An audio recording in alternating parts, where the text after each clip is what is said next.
This video will help you sleep and relax. But before we begin, I would like to know which city you're from and what time you're watching this. Now, subscribe to the channel, relax, and let's begin. That is, until I got a strange call from my mom one evening. She sounded nervous, hesitant. "Honey, there's something I need to tell you," she began. My stomach dropped. Those words are never followed by good news. What came next shocked me to my core. Apparently, I had a half-sister I'd never known about. My dad had a brief relationship before meeting my mom, resulting in a child he never knew existed. The woman had kept it a secret all these years, but now that her daughter was an adult, she felt compelled to reach out and let my dad know. I was floored. How could I have a sibling out there that I never even knew about? For weeks, I couldn't stop thinking about her. What was she like? Did we look alike? Would she want to meet me? I scoured social media trying to find any trace of her, but with only a first name to go on, I came up empty-handed. Then, out of the blue, I got a Facebook friend request from someone named Jessica Martinez. The profile picture showed a young woman who looked strikingly similar to me. My heart raced as I clicked to view the profile. Could this be her? The information was sparse, but it mentioned she lived in LA and was around my age.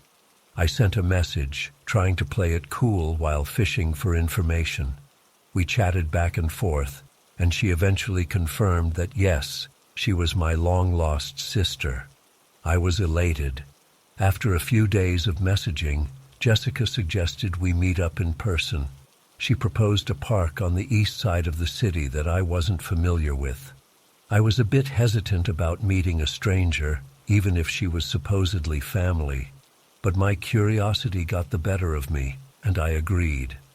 The night before our planned meet-up, I mentioned it to my roommate Alexis while we were having dinner. Her reaction caught me off guard. "Wait, which park did you say?" When I told her, her eyes went wide. "Are you crazy? That area is super dangerous. It's totally controlled by gangs. You can't go there alone." A chill ran down my spine. Why would Jessica suggest meeting somewhere so sketchy? I started to get a sinking feeling that something wasn't right. Alexis and I stayed up late into the night, digging deeper into Jessica's Facebook profile and the bits of information I had. The more we looked, the more suspicious things seemed. The profile had only been created a few weeks ago. There were hardly any photos or posts, and some of the details didn't quite add up with what my mom had told me about my supposed sister. With a growing sense of dread, I realized I had nearly walked into a very dangerous situation. But who was behind this fake profile? And why were they trying to lure me to that park? The whole thing felt like a surreal nightmare. I didn't sleep at all that night. By morning, I was a jittery, paranoid mess. I kept imagining what might have happened if I'd gone to that park alone. The scenario played out in gruesome detail in my mind, being jumped by gang members, robbed, or worse. I called the police to report the suspicious activity, but they basically told me there wasn't much they could do since no actual crime had occurred. I felt helpless and scared. What if this person tried to contact me again? What if they showed up at my apartment or school? For the next few weeks, I was constantly looking over my shoulder. I changed my routines, varied the times I left for class, asked friends to walk with me at night. I couldn't shake the feeling of being watched. During this time, I was also wrestling with complicated emotions about my real half-sister. Part of me still desperately wanted to find her and connect, but another part was terrified that reaching out might somehow put me in danger again. Eventually, I confided in a friend from my criminal law class named Mike.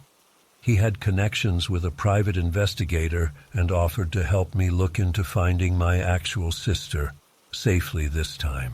It took a few weeks, but Mike's PI contact was able to track down my sister's real information. Her name was actually Ashley, and she lived across town in Pasadena. With shaking hands, I dialed the number the PI had given me.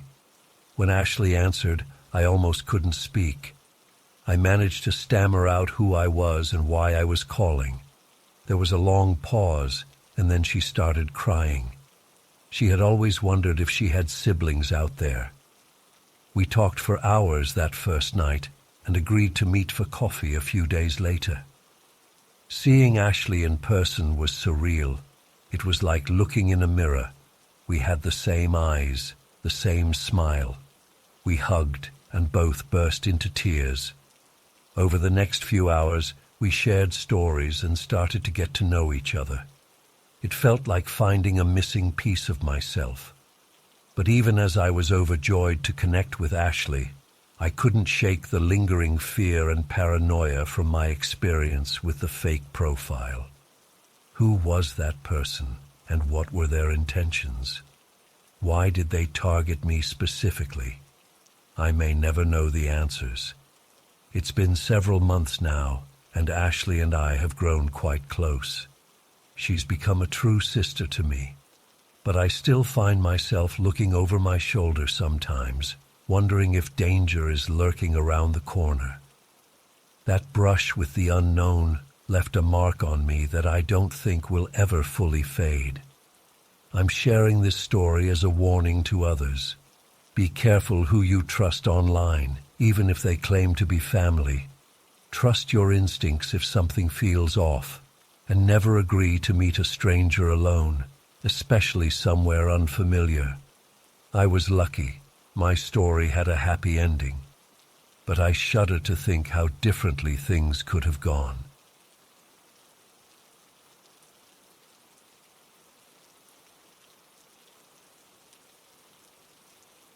It was a typical Saturday afternoon in my quiet suburban neighborhood. I decided to take a walk to clear my head after arguing with my parents about something trivial, probably my curfew or grades. I remember feeling annoyed and wanting some fresh air. As I strolled down the familiar streets, lost in my own thoughts, I barely noticed the well-dressed man walking towards me. He looked like he could be someone's dad heading home from work. Nice suit, briefcase, nothing out of the ordinary. I gave him a polite nod as we were about to pass each other. That's when everything changed in an instant. He suddenly grabbed my arm with a grip so tight it made me gasp. Before I could even process what was happening, he started dragging me towards a car parked nearby. My mind went blank with shock and terror. This couldn't be real, right? This kind of thing didn't happen in our safe little neighborhood. But it was happening. I tried to scream, but nothing came out. I tried to pull away, but he was so much stronger. My legs felt like jelly as panic took over. In that moment, I was certain I was about to disappear forever. Just as he was about to shove me into the back seat of the car, I heard a shrill voice pierce the air. "Hey, what the hell do you think you're doing?" I turned my head to see a disheveled woman running towards us, waving her arms wildly. She looked rough, ratty clothes, messy hair, clearly not from our neighborhood. But in that moment, she was the most beautiful sight I'd ever seen. The man hesitated for a split second, his grip loosening just slightly. It was enough for me to wrench my arm free and stumble backwards. The woman was still yelling, drawing attention from nearby houses. People were starting to peek out their windows. The man muttered something under his breath, then quickly got into his car and sped off. Just like that, it was over. The whole thing probably lasted less than a minute, but it felt like an eternity. I collapsed onto the sidewalk, my legs finally giving out as the adrenaline wore off. The woman who saved me crouched down beside me, asking if I was okay. Up close, I could see how gaunt and sickly she looked. track marks on her arms, teeth in bad shape, classic signs of long-term drug use. But her eyes were kind and full of concern. She helped me up and walked me home, staying with me until my parents arrived. They were horrified when I told them what happened, immediately calling the police. But the man was long gone by then. In all the chaos that followed, police reports, victim counseling, my parents hardly letting me out of their sight, I never got a chance to properly thank the woman who saved me. She disappeared as quickly as she had appeared. Life went on. I graduated high school, went to college, started building a career. But I never forgot that day, or the woman who intervened. I often wondered what became of her. Then, about a month ago, something incredible happened.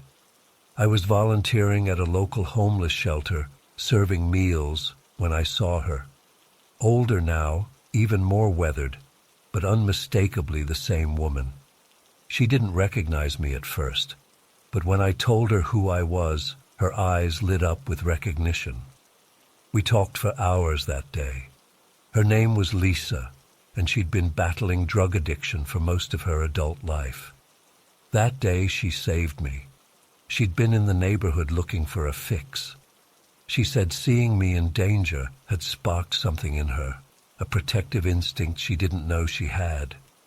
Hearing her story, I felt compelled to help her the way she'd helped me. I told her about a rehab program I knew of, offering to sponsor her if she was willing to try. To my surprise and joy, she agreed. It wasn't easy. The first few weeks were rough as she went through withdrawal. There were times she wanted to give up, but I visited her regularly, encouraging her to keep going. Slowly but surely, she started to improve. As she got cleaner, more of her personality emerged. She was funny, kind, and incredibly resilient. She told me about the daughter she'd lost custody of years ago due to her addiction. It became her goal to get clean so she could reconnect with her now adult child. Last week, Lisa completed the 90-day program. It was one of the proudest moments of my life, watching her accept her sobriety chip. But the best was yet to come. With the help of a social worker, we managed to track down Lisa's daughter. After some initial hesitation, she agreed to meet with her mom. I was there for their reunion, and there wasn't a dry eye in the room. Seeing them embrace, years of pain and separation melting away, I was struck by the strange twists of fate that had brought us to this moment. If Lisa hadn't been in that neighborhood that day, looking for drugs, I might not be here. And if I hadn't been in that shelter that day, Lisa might still be on the streets. I don't know what the future holds for Lisa and her daughter.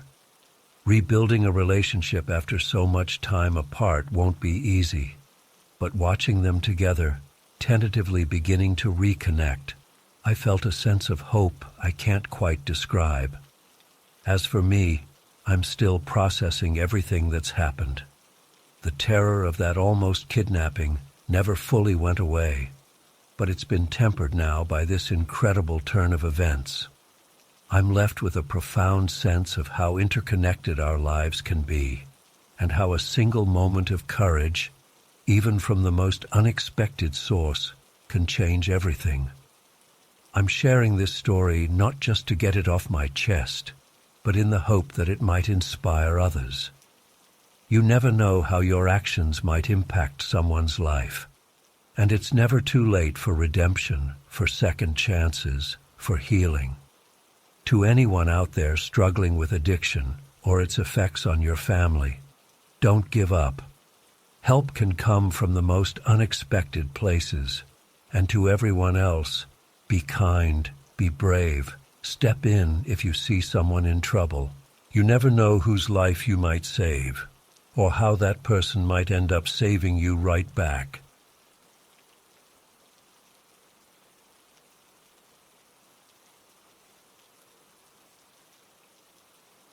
The event started off great on Saturday morning. About 50 of us gathered at a campground deep in the woods, all decked out in our fantasy costumes and ready for some role-play action. I was playing an elven ranger, complete with a green cloak and prop bow. My friends Jake and Mia were there too, as a dwarf warrior and human mage. The organizers explained the basic plot. We were all adventurers seeking a magical artifact hidden somewhere in the forest. We'd have to solve puzzles, fight monsters, other costumed players, and compete with rival factions to find it first. Sounded like a blast. For the first few hours, it was a ton of fun running around the woods, getting into character, and playing out scenes. But then I started noticing this one guy, probably in his 30s, who kept appearing wherever I went. At first, I thought it was just coincidence, but it quickly became clear he was deliberately following me. He introduced himself as Greg and said his character was a rogue who wanted to team up. I politely declined, saying I already had a group, but he kept hanging around, always finding excuses to be near me. It was starting to make me uncomfortable. During a break for lunch, I mentioned it to Jake and Mia. They agreed it seemed weird and said they'd keep an eye out. We decided to stick together after that. But somehow, Greg always managed to find moments when I was briefly separated from my friends. He'd suddenly pop out from behind a tree or show up when I went to refill my water bottle. Each time he'd try to engage me in conversation or suggest we pair up for the next challenge. I kept refusing, but he wouldn't take the hint. His behavior got progressively more aggressive as the day went on. He started making comments about my costume, saying things like, "That cloak really shows off your figure," and "You're the prettiest elf in the forest." It made my skin crawl. At one point, I got separated from Jake and Mia during a chaotic battle scene. Suddenly, Greg was there, grabbing my arm and trying to pull me away, saying, "Quick, I know a shortcut to the next clue." I yanked my arm free and said firmly, "Do not touch me." He backed off, but the predatory look in his eyes scared me. I found my friends and stuck close to them after that. We told a few other players about the situation, and they agreed to help run interference. But Greg was persistent. He kept finding excuses to be near me, always watching from a distance if he couldn't get close. As it started getting dark, I was really on edge. The forest that had seemed so fun and magical earlier now felt ominous. Every rustle in the bushes made me jump, worried it was Greg trying to catch me alone again. The final event was a nighttime scavenger hunt. We were all given glow sticks and had to search the woods for hidden objects. I made sure to stay with a big group, but at one point I stepped away briefly to check behind a big rock formation. Suddenly a hand grabbed my shoulder, and I let out a terrified shriek. It was Greg. He put his finger to his lips and whispered, "Shh, don't alert the others. I found the artifact. Come with me and we can win together." I tried to back away, but he grabbed my wrist. "Let go of me," I yelled, struggling to break free. He tried to clamp his other hand over my mouth. Thankfully, Jake and some other players heard my shout and came running. Greg immediately let go and tried to play it off like we were just acting out a scene. But I was shaking and on the verge of tears. Jake and the others formed a protective circle around me. One of them ran to get the event organizer. Greg tried to slink away, but they stopped him. When the organizer arrived, we all told him what had been happening. He was horrified and immediately ejected Greg from the event. Apparently, there had been complaints about him at past events too, but nothing this severe. They escorted Greg to his car and made him leave. The organizer profusely apologized to me and promised Greg would be permanently banned from all future events. I was pretty shaken up for the rest of the night. Even though I knew he was gone, I kept imagining I saw shadows moving in the woods or heard footsteps behind me. My friends stayed close and helped me feel safe. The next morning, as we were packing up to leave, I overheard some other players talking. Apparently, Greg had snuck back onto the grounds overnight and was caught lurking around the women's camping area. He ran off when security spotted him. It made me feel sick to my stomach. I'm still processing everything that happened that weekend. What should have been a fun fantasy escape turned into a real-life horror story. I keep replaying it in my mind, wondering if there were warning signs I missed early on or things I could have done differently. Part of me wants to swear off LARPing forever now, but I'm trying not to let one creep ruin something I used to love. My friends have been really supportive and say they'll always have my back at future events. I did file a police report, just to have it on record in case Greg ever tries anything again. But it's frustrating knowing there's not much they can do unless he actually attacks someone. I'm definitely going to be a lot more cautious at events from now on. No more wandering off alone, that's for sure. And I might invest in some self-defense classes too. It's scary to think there are people out there who would use a fun, imaginary game as cover for such predatory behavior. I'm grateful it didn't escalate even further, but I still feel violated and unsafe. I keep having nightmares about being chased through dark woods. Sometimes I wake up in a panic, thinking I hear someone outside my window. I know it's just my mind playing tricks, but it feels so real in the moment. I'm trying to stay positive and not let fear control my life. But I don't think I'll ever be able to enjoy a fantasy role-playing event the same way again. That sense of carefree escapism has been tainted now that I know the monsters aren't always just pretend. I hope sharing my experience might help others stay safe. Trust your instincts if someone is making you uncomfortable. Don't worry about being nice or not making a scene. And always, always stay with your friends and watch out for each other. What happened to me could happen to anyone. I never thought I'd be in that situation, but predators can show up anywhere, even in what should be safe, fun spaces. Stay alert, stick together, and don't hesitate to report creepy behavior.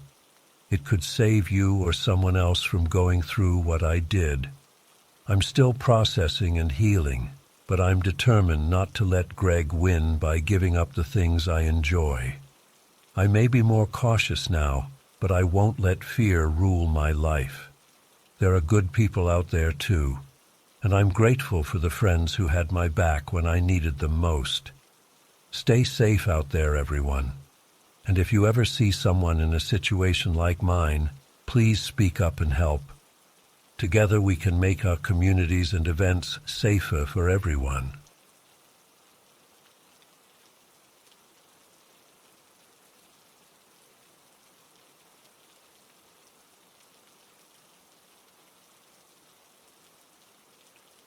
There was a loud thud, followed by what sounded like muffled shouting. My heart started racing as I stood frozen at the bottom of the stairs, straining my ears. Should I call the police? What if it was nothing and I embarrassed myself? As a single mom, I was always hyper-aware of safety, but I also didn't want to overreact. I convinced myself it was probably just the TV, or maybe Ben had friends over. Still, something felt off. I peeked out the front window, but didn't see anything unusual on our quiet street.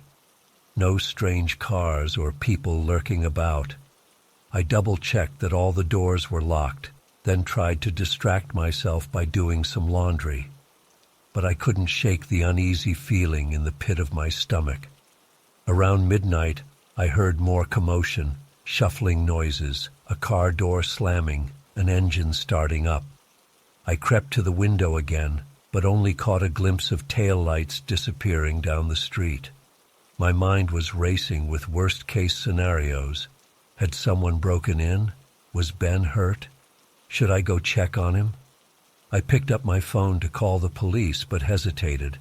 What if I was overreacting and woke up the whole neighborhood for nothing? Ben would think I was some paranoid, nosy neighbor. Plus, I couldn't leave Lily alone to go investigate. In the end, I decided to wait until morning. I tossed and turned all night, jumping at every little sound. As soon as the sun came up, I threw on some clothes and headed next door. My stomach dropped when I saw Ben's front door slightly ajar. I called out his name but got no response. With shaking hands, I pushed the door open wider and gasped. The house was completely ransacked, furniture overturned, drawers emptied, glass shattered everywhere. "Ben?" I shouted, panic rising in my voice. "Ben, are you here?" I heard a muffled sound coming from the bedroom and rushed in. There was Ben, tied to a chair with duct tape over his mouth. His face was bruised and swollen, eyes wide with fear. I quickly untied him and removed the tape. "Oh my God, Ben, what happened? Are you okay?" I asked, hands shaking as I worked on the knots. Ben coughed and winced in pain. "3 men broke in last night," he rasped. They tied me up and ransacked the place, took everything of value." I felt sick to my stomach. This had happened right next door while I was debating whether to call the police. I could have prevented this if I'd just trusted my instincts. "I'm so sorry, Ben. I heard noises last night, but I didn't know what to do. I should have called someone," I admitted, tears welling up in my eyes. But Ben shook his head. No, it's not your fault. You couldn't have known. I'm just glad you and Lily are safe." I was stunned by his concern for us when he was the one who'd been attacked. As I called 911 and waited for the police to arrive, the full gravity of the situation hit me. This wasn't just a robbery. It was a violent home invasion, and it had happened right next door to me and my young daughter. The next few hours were a blur of police interviews, paramedics checking Ben over, and crime scene investigators combing through the house. I couldn't stop shaking, imagining what could have happened if the intruders had decided to target our house instead. As they loaded Ben into an ambulance to get checked out at the hospital, he grabbed my hand. "Sarah, promise me you'll be careful. These guys, they knew too much about me, about the neighborhood. I don't think this was random." His words sent chills down my spine. What did he mean? Did he know something about why he was targeted? Before I could ask, the paramedics whisked him away. That night, I barely slept a wink. Every little noise had me jumping out of bed to check on Lily. I kept replaying the events in my mind, tormented by guilt and fear. What if the intruders came back? What if they targeted us next time? The next morning, I was a zombie as I got Lily ready for school. As we stepped outside, I noticed something that made my blood run cold. There, scratched into our front door, was a strange symbol, a circle with jagged lines through it. It hadn't been there the day before. With trembling fingers, I snapped a photo and sent it to the detective handling Ben's case. Within minutes, my phone rang. "Mrs. Thompson, where are you right now?" the detective asked urgently. I'm outside my house. I just found this symbol." "Get back inside immediately and lock all the doors and windows. We're sending a patrol car to your location now." My heart was pounding as I rushed Lily back inside, triple-checking every lock. What was happening? Was this symbol connected to Ben's attack? As we huddled in the living room waiting for the police, I couldn't shake the feeling that this was only the beginning. Something sinister had invaded our quiet little neighborhood, and I was terrified of what might come next. The police arrived within minutes, their sirens piercing the morning quiet. 2 officers swept through the house while another examined the symbol on our door. I held Lily close, trying to stay calm for her sake, but inside I was falling apart. "Mrs. Thompson, "We're going to need you and your daughter to come down to the station," one of the officers said gravely. "We have reason to believe you may both be in danger." As we were escorted to the police car, I noticed several of our neighbors peeking out their windows, whispering to each other. News travels fast in a small community like ours. I felt exposed, vulnerable, like we were on display. At the station, we were taken to a small conference room where the detective from Ben's case was waiting. He introduced himself as Detective Reeves and got straight to the point. "Mrs. Thompson, the symbol found on your door is associated with a dangerous criminal organization we've been tracking," he explained. "We believe your neighbor, Mr. Harrison, may have gotten involved with them somehow." My mind was reeling. Ben? Involved with criminals? It didn't make sense. He was just a quiet, middle-aged accountant who kept to himself. But why would they target us?" I asked, my voice barely above a whisper. Detective Reeves leaned forward, his expression grim. "We think they may believe you witnessed something the night of the break-in. Even if you didn't actually see anything, they might perceive you as a threat." I felt the blood drain from my face. All those noises I'd heard that night, had I unknowingly seen or heard something crucial? The next few hours were a whirlwind of questions, statements, and growing fear. They asked about every detail of that night, every interaction I'd ever had with Ben. By the end, I felt like I was drowning in paranoia. Every casual conversation with Ben now seemed sinister in hindsight. Had he been trying to warn me, or worse, involve me in something dangerous? As the day wore on, Lily grew restless and scared. She didn't understand what was happening, only that something was very wrong. I tried to comfort her, but how could I when I was barely holding it together myself? Finally, Detective Reeves returned with news that made my stomach churn. "We're going to need to place you and your daughter in protective custody," he said solemnly, "at least until we can determine the full extent of the threat against you." I felt like the floor had dropped out from under me. Leave our home, our entire lives? But as I looked at Lily's frightened face, I knew we had no choice. Whatever was happening, keeping her safe was all that mattered. Within hours, we were whisked away to a safe house on the outskirts of the city. As we drove away from everything familiar, I couldn't help but wonder, would we ever be able to return to our normal lives? Or had that one fateful night changed everything forever? The safe house was a small, nondescript bungalow in a quiet suburban neighborhood. It was meant to blend in, to not draw attention. But to me it felt like a prison. The windows were reinforced, the doors had multiple locks, and there were cameras covering every angle of the property. 2 police officers were stationed outside 24/7. Lily was confused and upset, not understanding why we couldn't go home or see her friends. I did my best to make it seem like an adventure, but she wasn't buying it. The fear and stress were taking their toll on both of us. Days turned into weeks, with no real progress on the case. Detective Reeves visited regularly to update us, but there wasn't much to say. Ben had been released from the hospital but had gone off the grid. The police couldn't find any concrete evidence linking him to criminal activity, but the symbol on our door was undeniably connected to a dangerous organization. I spent my days pacing the small house, jumping at every sound, and trying to keep Lily occupied. The police had brought some of our things from home, but it wasn't the same. I missed our life, our routines, our freedom. One night, about 3 weeks into our stay, I was jolted awake by a noise. At first, I thought it was just another nightmare.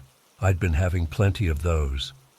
But then I heard it again, a soft scratching sound coming from the living room. My heart pounding, I crept out of bed and peeked into Lily's room. She was sound asleep, clutching her favorite stuffed animal. I quietly closed her door and tiptoed towards the living room, grabbing a heavy flashlight as a makeshift weapon. As I rounded the corner, I saw a shadow move across the wall. Someone was in the house. I opened my mouth to scream for the officers outside, but before I could make a sound, a hand clamped over my mouth. "Shh, Sarah." "It's me," a familiar voice whispered. I spun around, my eyes wide with shock. It was Ben.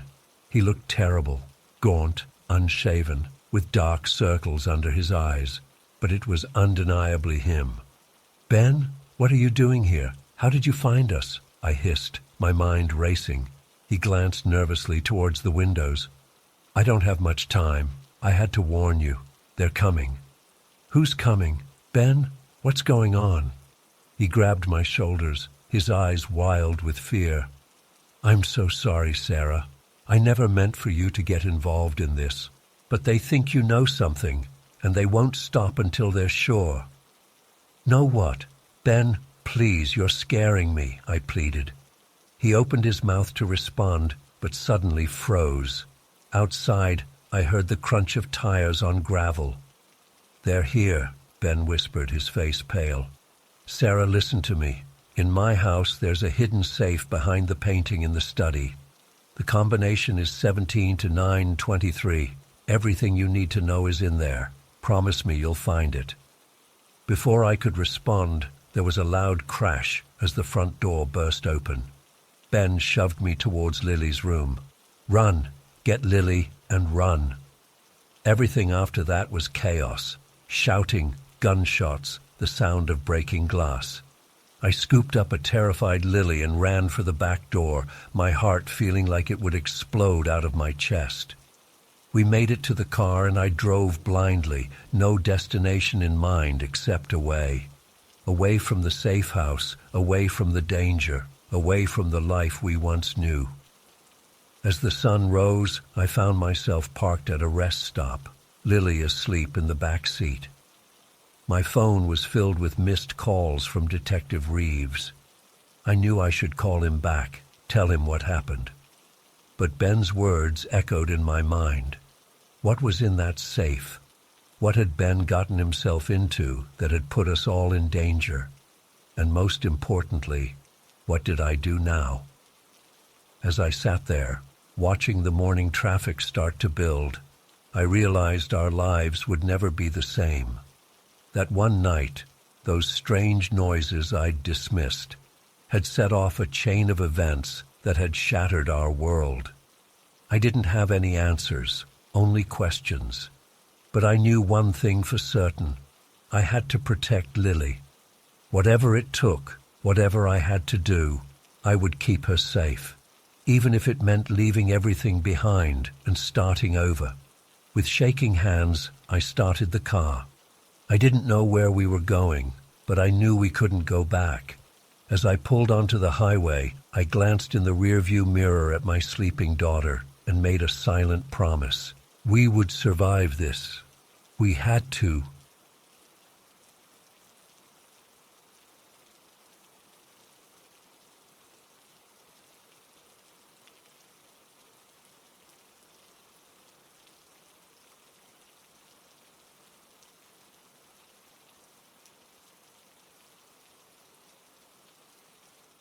It was around 9 p.m. when I got there.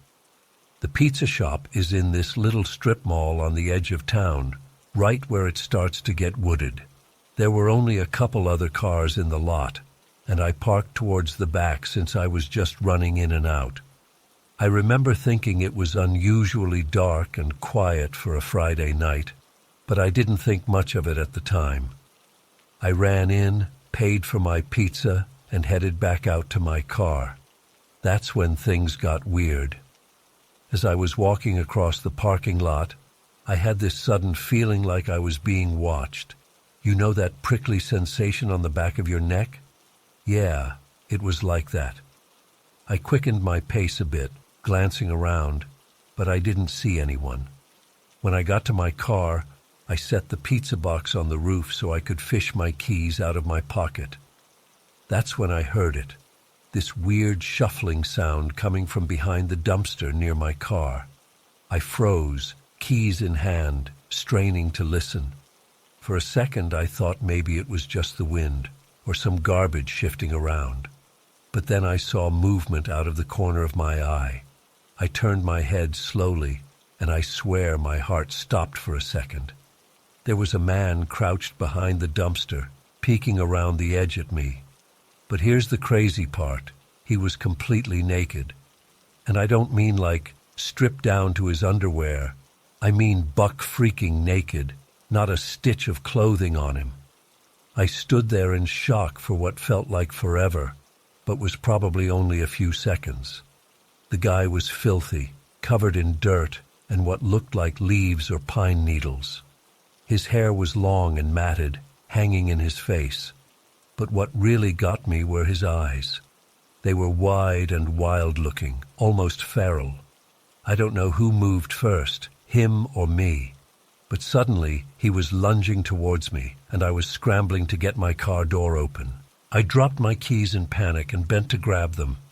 When I straightened up, the naked guy was right there, barely 2 feet away from me. I yelled something, probably just incoherent noise, honestly. I was terrified.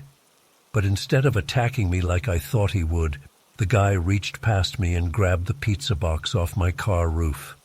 Then he took off running towards the woods at the edge of the lot, pizza box clutched to his chest. I stood there in complete disbelief, watching this nude dude disappear into the trees with my dinner.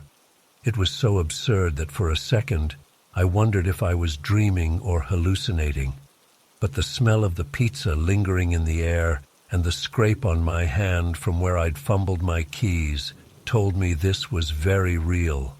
Once the initial shock wore off, I got in my car and locked the doors. My hands were shaking so bad I could barely get the key in the ignition. I sat there for a minute, trying to process what had just happened. Should I call the police? Would they even believe me? I mean, a naked pizza thief sounds like a bad joke, not a real crime. In the end, I decided to just get the hell out of there. I drove home in a daze, constantly checking my rearview mirror like I expected to see the guy chasing after my car. When I got home, I double-checked all my doors and windows before I could even think about relaxing. I didn't sleep much that night. I kept replaying the encounter in my head, trying to make sense of it. Who was this guy? Where did he come from? Was he homeless? On drugs? Escaped from somewhere? And why the hell did he want my pizza so bad? The next day, I drove back to the pizza place in the daylight. I don't know what I expected to find, but I guess I thought there might be some evidence of what happened. But there was nothing. No footprints, no pizza box, nothing. It was like it never happened. I ended up telling a couple friends about it, but I could tell they didn't really believe me. I mean, I get it. It sounds insane. If someone told me this story, I'd probably think they were making it up or exaggerating. But I know what I saw. For weeks afterward, I was jumpy and paranoid. I avoided going out at night if I could help it. When I did have to go somewhere after dark, I was constantly looking over my shoulder, half expecting to see that wild-eyed naked man again. It's been 2 months now, and I still get a little freaked out when I think about it. I've never seen the guy again, never heard any news reports about a nude man in the woods or anything like that. It's like he just appeared out of nowhere for that one bizarre moment and then vanished back into the night. I still order pizza sometimes, but I always get it delivered now. And I tip the delivery drivers extra because, hey, you never know what kind of weird shit they might run into out there. I don't know if I'll ever fully understand what happened that night. Was it just some random homeless guy having a mental health crisis? A prank gone way too far? Some kind of bizarre initiation ritual? I've come up with 1,000 explanations in my head, but none of them quite fit. All I know is that it happened, and it scared the crap out of me. I'm not typically the jumpy type, but this experience really shook me. It's a reminder that you never really know what might be lurking in the shadows, even in seemingly safe, everyday places. Sometimes I wonder what became of that guy. Did he enjoy the pizza? Is he still out there in the woods somewhere? Does he make a habit of stealing food from unsuspecting people? Part of me hopes I never find out the answers to these questions, but another part of me is still curious, still trying to make sense of that surreal encounter. I guess the moral of the story is, always be aware of your surroundings. Don't take your safety for granted, even in familiar places. Or maybe just get your pizza delivered. Either way, I know I'll never look at a late-night pizza run the same way again. And if you're ever in my town and see a naked guy running through the woods with a pizza box, well, now you know the backstory. Just don't expect the cops to believe you if you report it. Trust me on that one.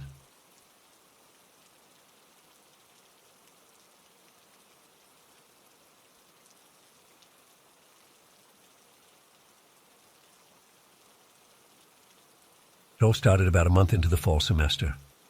I had just joined the university's running club and was really enjoying the camaraderie and stress relief of our group jogs around campus.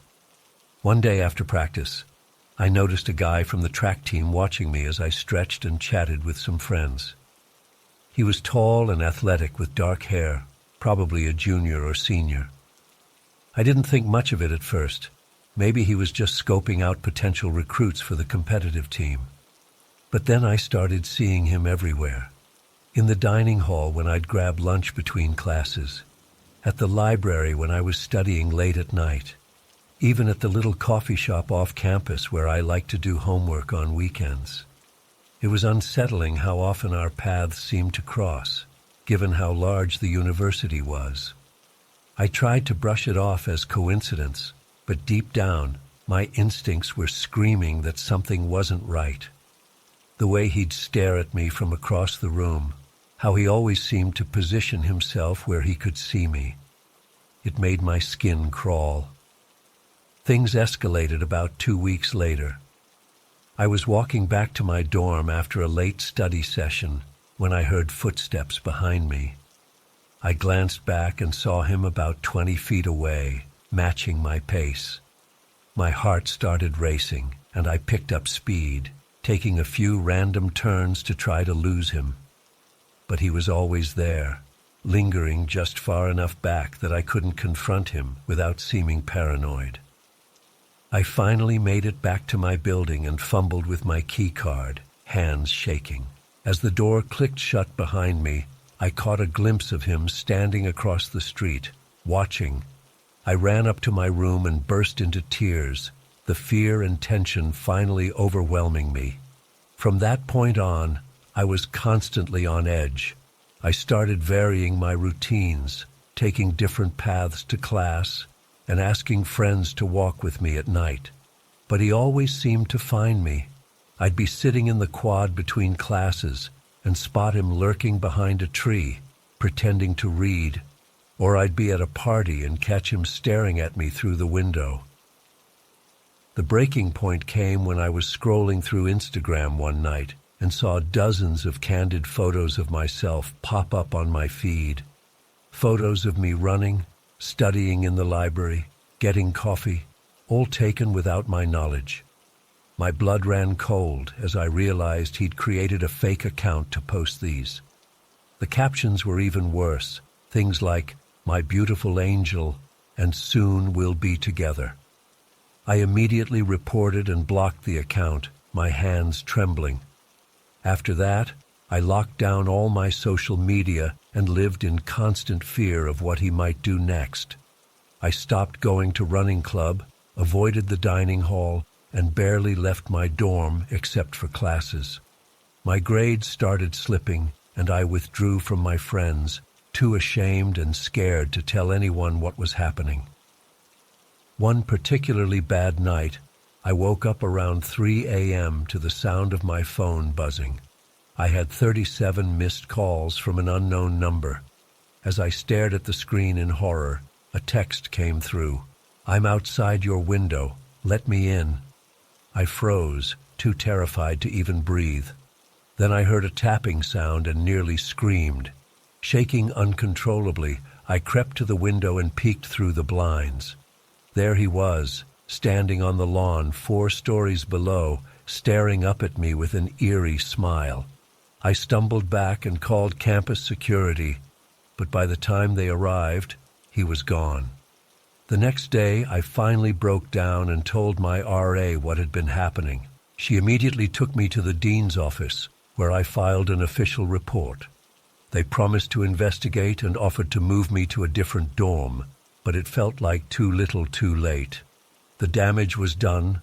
I no longer felt safe anywhere on campus. For weeks, I jumped at every sound and shadow. I'd wake up in cold sweats, convinced he was in my room. Even after they identified him and issued a no-contact order, I couldn't shake the feeling of being watched. It was like he had crawled inside my head and made a home there. As the semester went on, the overt stalking seemed to die down, but I never fully relaxed. Sometimes I'd catch a glimpse of someone who looked like him in a crowd, and my heart would stop. Or I'd get a blank text from an unknown number and spend the next hour in a panic attack. Even now, months later, I'm not the same person I was before. I'm constantly looking over my shoulder, analyzing every interaction for hidden threats. I've lost my sense of security and struggle to trust anyone new. Some days I wonder if I'll ever feel truly safe again. The worst part is the lingering questions. Why me? What made him fixate on me out of all the students here? What would have happened if I hadn't reported him when I did? The uncertainty eats away at me. I try to remind myself that I'm strong, that I survived. But there are still nights when I bolt awake, heart pounding, sure that he's outside my window. In those moments, I feel just as helpless and afraid as I did that first night I realized I was being followed. I know rationally that he's gone, that it's over.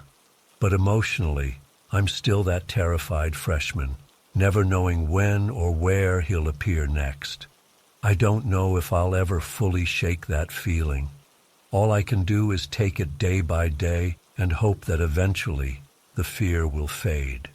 For now, I'm focusing on rebuilding my life. I've started seeing a therapist to work through the trauma. I'm slowly reconnecting with friends and trying to reclaim the college experience I was robbed of. But I'll always be looking over my shoulder, a part of me forever changed by those hellish months of being hunted. To anyone reading this who might be going through something similar, please don't suffer in silence like I did for so long. Reach out for help, document everything, and trust your instincts. No one deserves to live in fear like that. Stay safe out there.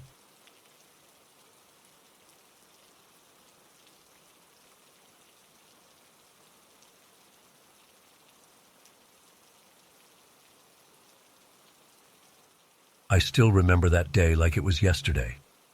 It was a crisp autumn morning, and I had decided to go for my usual jog through the local park. The leaves were just starting to change color, creating a beautiful tapestry of reds, oranges, and yellows. I put on my favorite running playlist and set off, feeling energized and ready to tackle the day.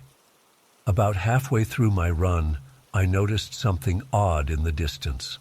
As I got closer, I realized it was an old Toyota parked on the side of the path.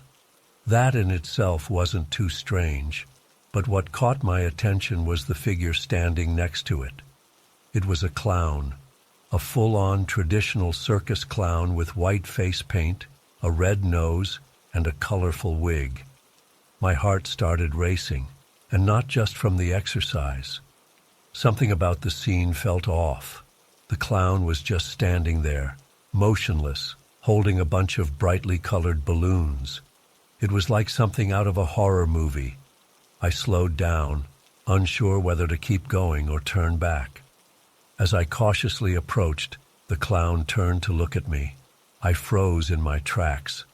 His painted-on smile seemed more sinister than cheerful. I couldn't shake the feeling that something was very wrong here. Who goes to a park dressed as a clown at 7 a.m. on a Tuesday? I was about to turn and run when I heard a child's voice in the distance. "Mommy, look, a clown." A family emerged from a nearby picnic area, and the kids ran excitedly towards the clown. The tension in my body eased slightly as I realized this must be some kind of birthday party or event. The clown's demeanor changed instantly. He started juggling the balloons and making silly faces at the kids. I watched for a moment, feeling a bit foolish for getting so worked up. It was just a harmless entertainer after all. I shook my head, chuckling at my overactive imagination, and continued my run. But as I jogged away, I couldn't shake a lingering sense of unease. Something about the clown's initial stillness and that empty stare just didn't sit right with me. I tried to push it out of my mind and focus on finishing my workout. The rest of my day went by normally, and I almost forgot about the strange encounter. Almost. That night, as I was getting ready for bed, I kept replaying the scene in my head. The more I thought about it, the more certain details stood out as odd. Why was the clown there so early? The family didn't seem to be expecting him. And that car, it looked ancient, like something from the 70s. Not exactly the kind of vehicle a modern entertainer would use. I tossed and turned all night, unable to shake the memory of those cold, empty eyes staring at me from behind the painted smile. I told myself I was being ridiculous, but I couldn't stop the chill that ran down my spine every time I pictured that clown. The next few days passed without incident, and the memory of the clown began to fade. I went back to my normal routine, including my morning runs in the park.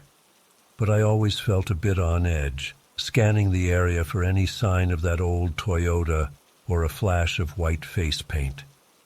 About a week later, I was hanging out with some friends when someone suggested we watch a movie. We settled on an old horror flick from the 80s that none of us had seen before. As the opening credits rolled, I grabbed some popcorn and settled in for what I hoped would be a fun, cheesy scare. But about halfway through the movie, I nearly choked on my popcorn. There, on the screen, was a clown. And not just any clown. It was identical to the one I had seen in the park. The same makeup, the same costume, even the same creepy smile. My blood ran cold as I watched the character terrorize the protagonists. I tried to convince myself it was just a coincidence. Clowns often look similar, right? But as the movie progressed, I couldn't deny the uncanny resemblance. It wasn't just the makeup. It was the way the clown moved, the tilt of its head, even the way it held those balloons. It was exactly like what I had seen that morning in the park. My friends noticed my distress and paused the movie, asking if I was okay. I stammered out an explanation about seeing a similar clown recently, trying to play it off as a funny coincidence. But inside, my mind was racing. How could this be possible? The movie was decades old, long before the day I encountered the clown in the park. After my friends left, I couldn't resist doing some research. I looked up the movie online, searching for information about the clown character. What I found only deepened the mystery. The actor who had played the clown had died years ago. The costume was supposed to be one of a kind, created specifically for the film. I spent hours that night going down a rabbit hole of information about the movie, the actor, and even the history of clowns in horror. But nothing I found could explain what I had seen in the park. It was as if that clown had stepped right out of the movie and into reality. The next few weeks were a blur of sleepless nights and constant paranoia. I couldn't shake the feeling that I was being watched. Every time I went for a run, I half expected to see that Toyota parked along the path, the clown waiting for me with his bunch of balloons. I tried talking to friends about it, but they all dismissed it as an overactive imagination or a strange coincidence. Some even suggested that maybe I had seen the movie before and forgotten about it, which would explain why the clown seemed so familiar. But I knew that wasn't the case. I had never seen that film before, and the encounter in the park had felt all too real. As time passed, the intensity of my fear began to fade, but the mystery remained. I never saw the clown again, and there were no reports of any similar sightings in the area. Life went on, and I tried to convince myself that there must be a logical explanation. But even now, years later, I can't forget that day in the park. Sometimes, when I'm alone at night, I still see those eyes in my mind, cold, empty, and somehow ancient. I've never been able to fully explain what happened that day, or how a character from a decades-old movie could appear in real life. I've learned to live with the uncertainty, but I can't help wondering, what if it wasn't just a coincidence? What if somehow that clown was real? And if it was, what did it want? These questions haunt me, and I doubt I'll ever find the answers. One thing's for certain, though, I'll never look at clowns the same way again. And whenever I go for a run in the park, I always keep an eye out for any old Toyotas parked along the path, just in case.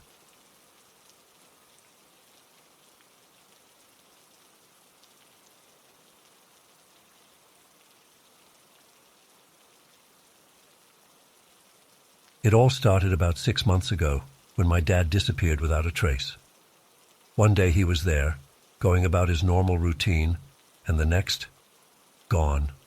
No note, no warning signs, nothing. My mom was beside herself, and I felt like the ground had been ripped out from under me. Dad was always the steady, reliable one in our family. The idea of him just up and leaving seemed impossible. We filed a missing persons report, of course, but the police didn't have much to go on. Weeks went by with no leads. I couldn't just sit around waiting anymore, so I decided to do some digging on my own. I'm only 19, but I felt like I had to do something, you know?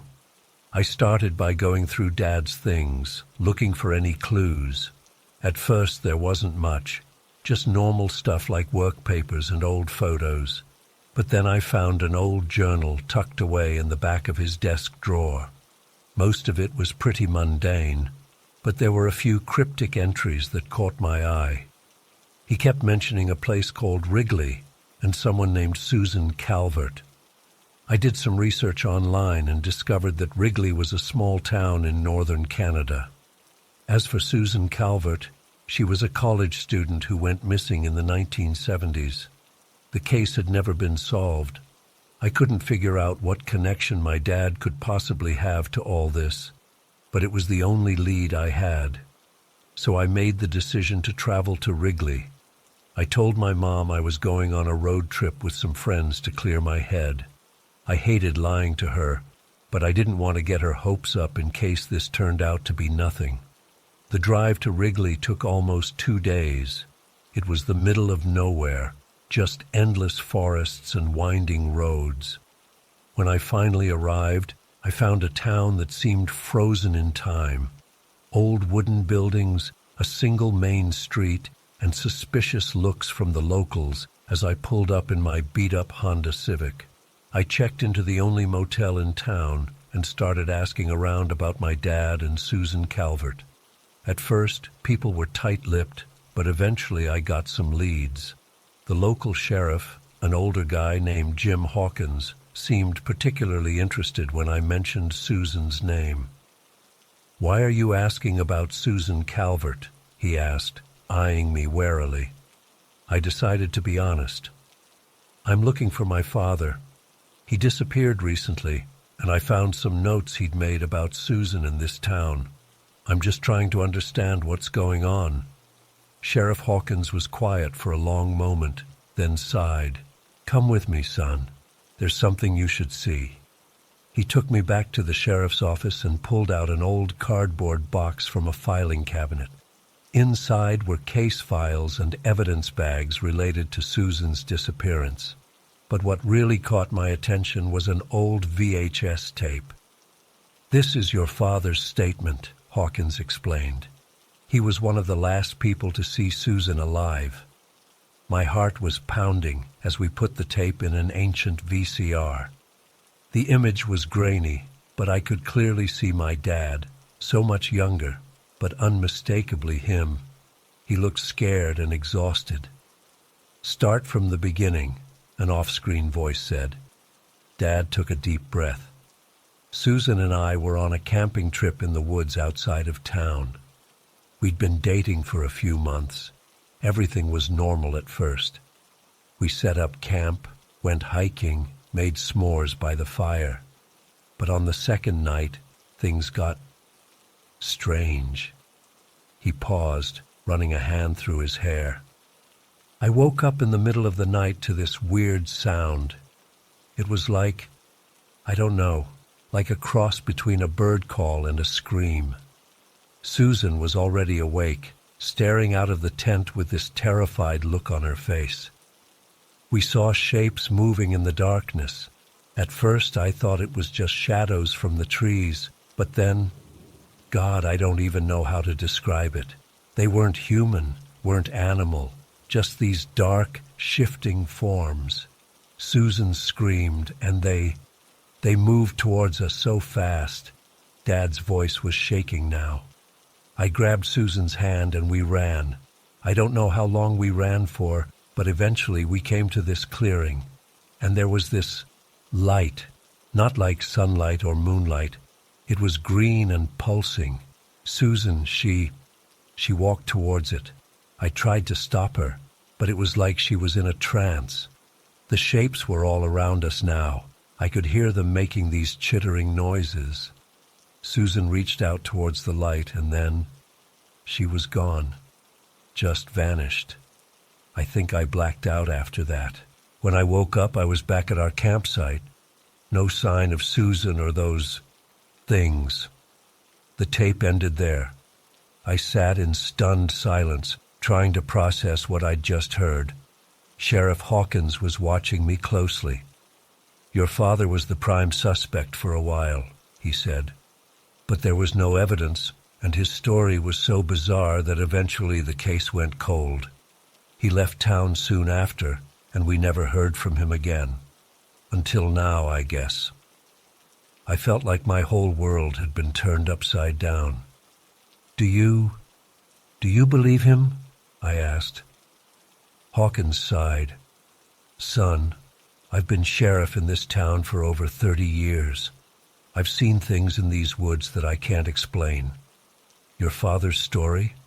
It's not the first time I've heard something like it, and it probably won't be the last." I left the sheriff's office with a copy of the case files and more questions than answers.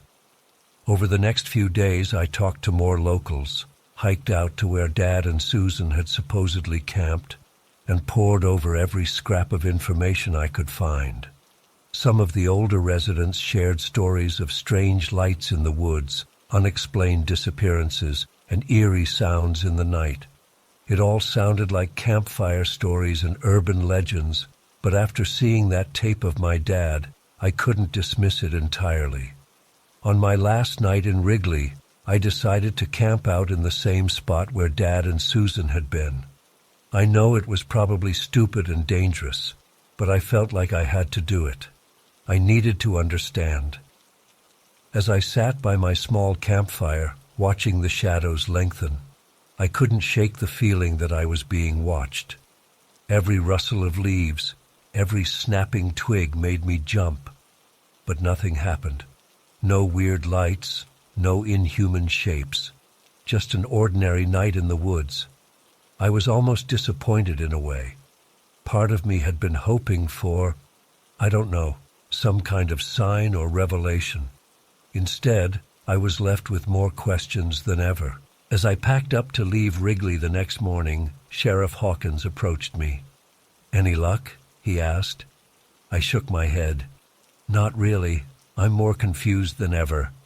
He nodded sympathetically. "Listen, son, whatever happened to your father, whatever he got mixed up in, it might be better to let sleeping dogs lie. Some mysteries aren't meant to be solved."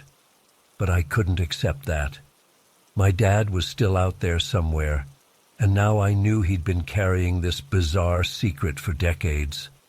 I had to find him, had to understand what really happened all those years ago and why he'd disappeared now. So here I am, back home, but unable to let this go. I've got a wall covered in notes and maps, trying to piece together this insane puzzle. Mom thinks I'm losing it, and maybe I am. But I can't shake the feeling that I'm on the verge of uncovering something big. I'm planning another trip soon, this time to some of the other towns in the area where similar disappearances have been reported. I know it's dangerous, but I have to keep going. For Dad, for Susan, and for my own sanity. If anyone out there has experienced anything similar or has any information that might help, please reach out.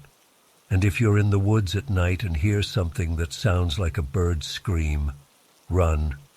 Run as fast as you can.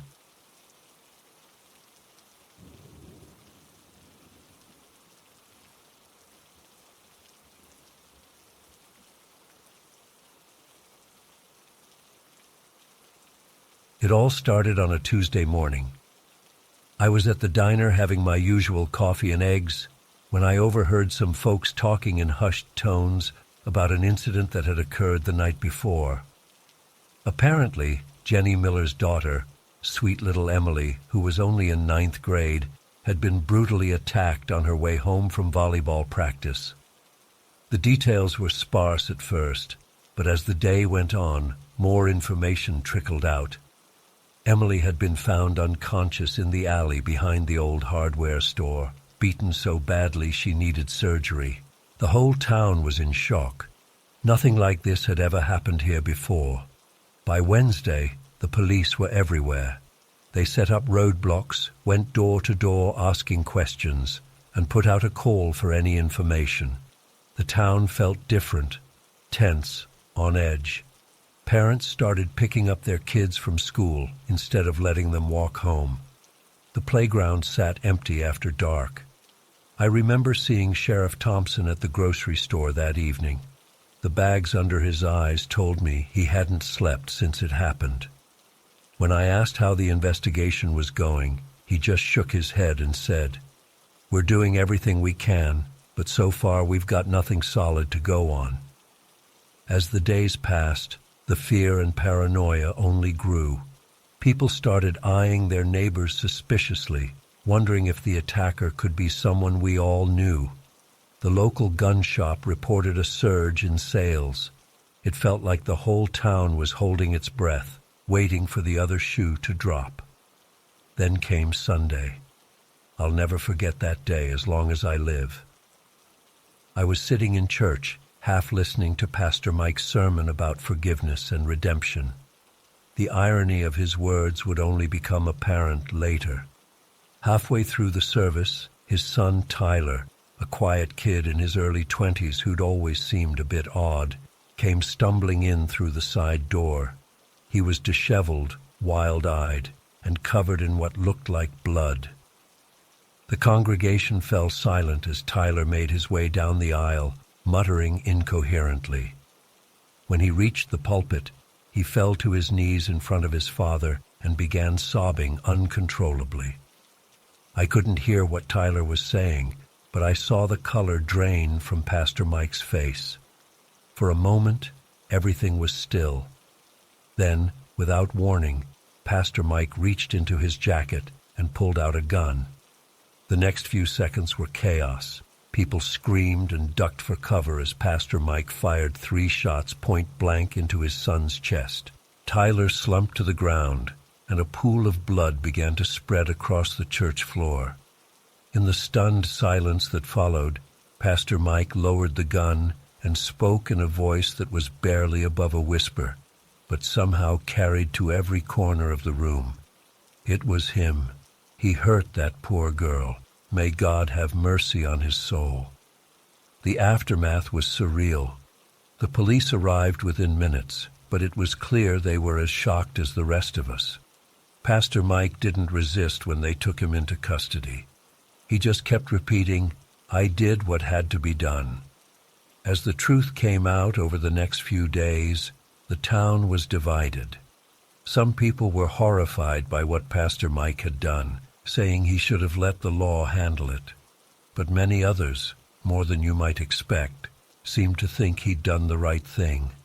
I overheard Mrs. Johnson at the post office saying, "Well, at least now that poor Miller girl and her family can have some peace." And old Mr. Harding down at the bait shop just nodded grimly when I mentioned it and said, "Sometimes a man's got to take justice into his own hands."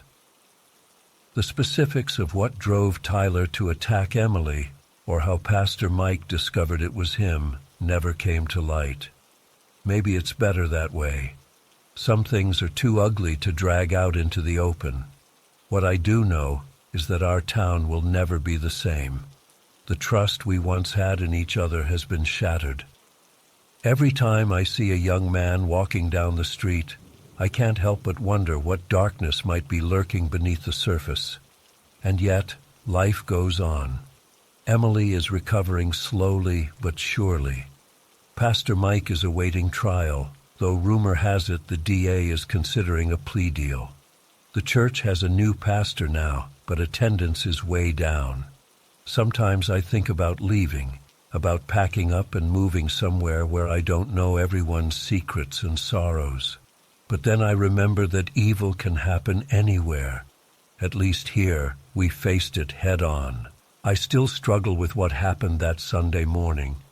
Was it justice, or just another terrible crime? I don't know if I'll ever have an answer. All I know is that in one bloody moment, our innocent little town lost its innocence forever. The weight of it all still haunts me. I find myself lying awake at night, replaying the events in my mind, trying to make sense of it all. How could Tyler, a boy I'd watched grow up, do something so heinous? And how could Pastor Mike, a man of God, take a life so coldly? But then I think about Emily, sweet, innocent Emily, who will carry the scars of that night, both physical and emotional, for the rest of her life. And I wonder if maybe, just maybe, Pastor Mike did what needed to be done. It's been months now, and on the surface, things are starting to return to normal. The diner is full again for breakfast. Kids are back to playing in the park after school, and the nightly news has moved on to other stories. But underneath it all, there's a current of unease that never quite goes away. We've seen the darkness that can lurk in the hearts of even those we think we know best. How can we ever truly feel safe again? I've caught myself looking at my neighbors differently, wondering what secrets they might be hiding. It's an ugly feeling, this suspicion, but I can't seem to shake it. The trial is set to start next month. I'm not sure if I'll attend or not. Part of me wants to know every detail to try and understand how this could have happened. But another part of me is afraid of what I might learn. In the end, I suppose we'll all have to find our own way to move forward, to rebuild the trust that was shattered that Sunday morning, to find a way to feel safe in our homes again. But one thing's for certain. Our little town in Arkansas will never be the same. We've lost something precious, something we can never get back. And all we can do now is try to pick up the pieces and hope that someday, somehow, we'll find a way to heal. As I sit here writing this, I can't help but feel a mix of emotions. Sadness for what we've lost, anger at the senseless violence, fear of what might come next, but also a strange sort of resolve. We've been through hell, but we're still here, still standing, still trying to do right by each other.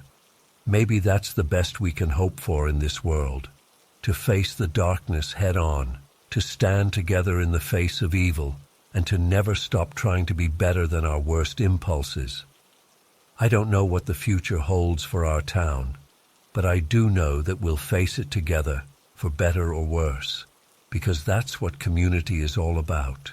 And despite everything that's happened, that's one thing that will never change.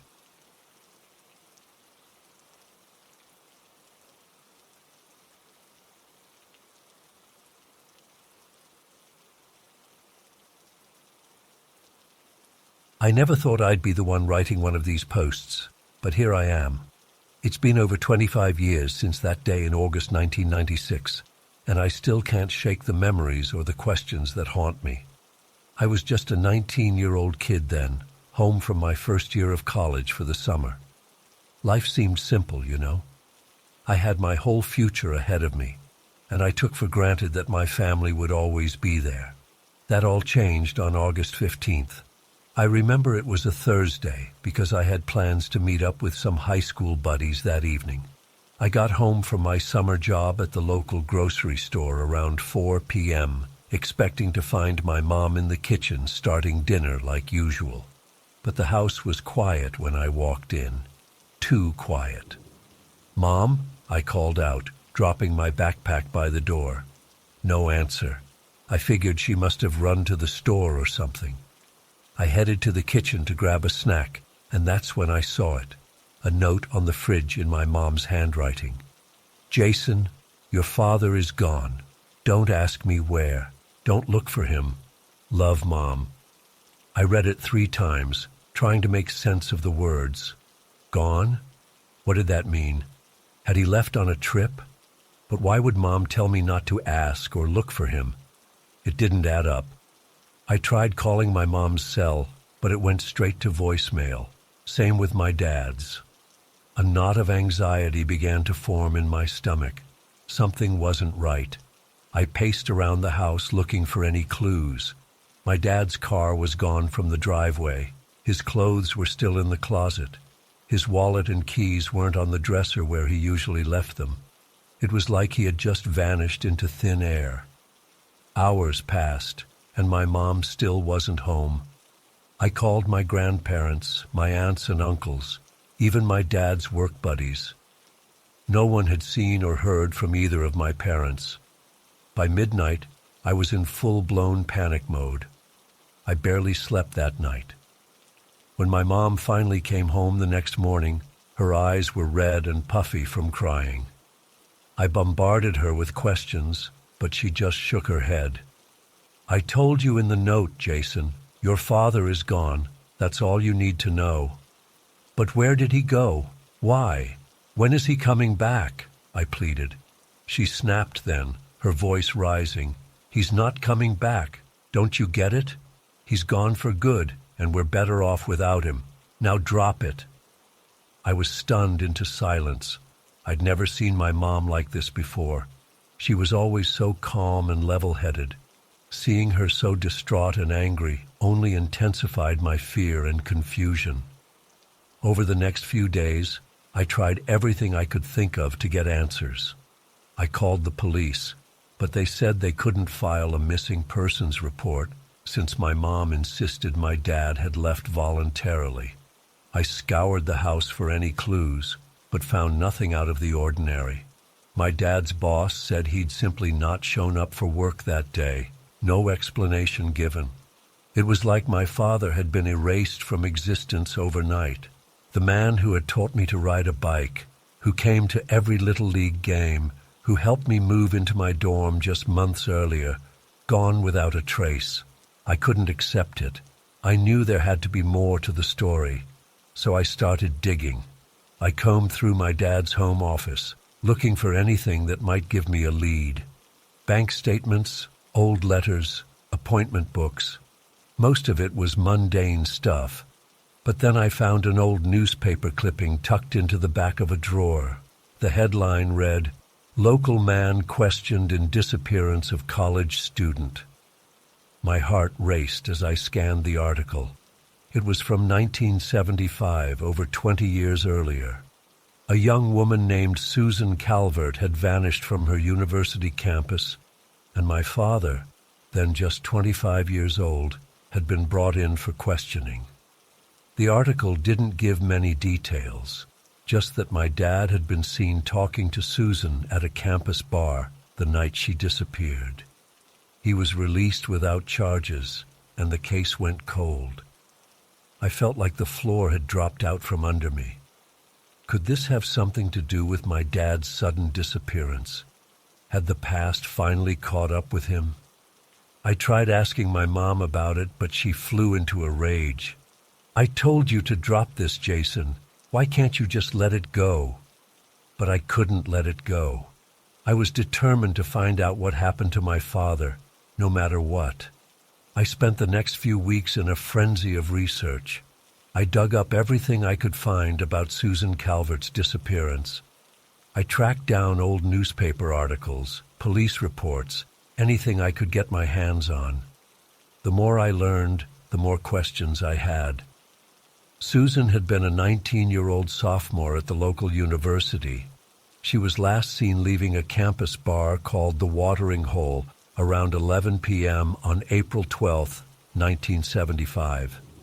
Witnesses reported seeing her talking to a man matching my father's description. She never made it back to her dorm room that night. Despite extensive searches, no trace of Susan was ever found. The case went cold after a few months. My dad was questioned, but never formally charged. He had an alibi. He claimed he'd left the bar alone and gone straight home. His roommate at the time corroborated his story, but something about it all didn't sit right with me. Why had this old case seemingly caused my dad to vanish into thin air 2 decades later? I knew I needed more information. I started reaching out to anyone who might have known Susan or been involved in the investigation. Most people didn't want to talk about it. It was ancient history to them. But finally, I got a lead. An old retired detective who'd worked the case agreed to meet with me. He was in his 70s now, living in a small town a few hours north. I made the drive on a crisp fall day, my mind racing with possibilities. Detective Miller was a gruff old guy, but his eyes were sharp. He listened patiently as I explained the situation with my dad. "I always had a feeling about your old man," he said, shaking his head. "Nothing we could prove, mind you, but there was something off about his story." He told me that my dad's alibi had checked out, but there were inconsistencies in his timeline. The roommate said my dad got home around midnight, but other witnesses placed him at the bar until nearly 1 a.m. "We brought him in for more questioning a few months later," Miller continued, "but he lawyered up real quick after that. Wouldn't say another word to us." I felt sick to my stomach. Had my father really been involved in this young woman's disappearance? And if so, why had it all come to a head now, after so many years? Detective Miller couldn't give me any concrete answers, but he did provide one last piece of information that would change everything. "There was a rumor going around back then," he said, his voice low. "Nothing we could substantiate. But word was, your dad had a cabin up north, way out in the boonies of Alberta. Might be worth looking into." I thanked the detective and left with my head spinning. A cabin in Alberta? My dad had never mentioned anything like that. But then again, there seemed to be a lot about my father I didn't know. I spent the next few days agonizing over what to do. Part of me wanted to just forget the whole thing, to accept that my dad was gone and try to move on with my life. But I knew I'd never be able to rest until I uncovered the truth. So I made a decision. I withdrew my savings, packed a bag, and set out for Alberta. I told my mom I was going on a road trip with friends. I hated lying to her, but I knew she'd never approve of what I was doing. The drive took days. I followed winding highways through dense forests and snow-capped mountains.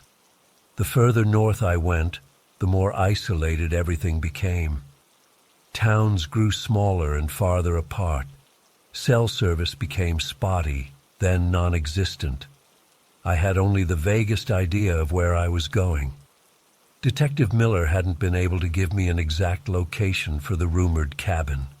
I was operating on nothing more than a hunch and a desperate need for answers. After nearly a week of driving, I found myself on a narrow dirt road deep in the Alberta wilderness. My car bounced and jolted over the rough terrain. Dense pine forests pressed in on both sides. I hadn't seen another vehicle in hours. Just as I was starting to think I'd made a huge mistake, I saw it.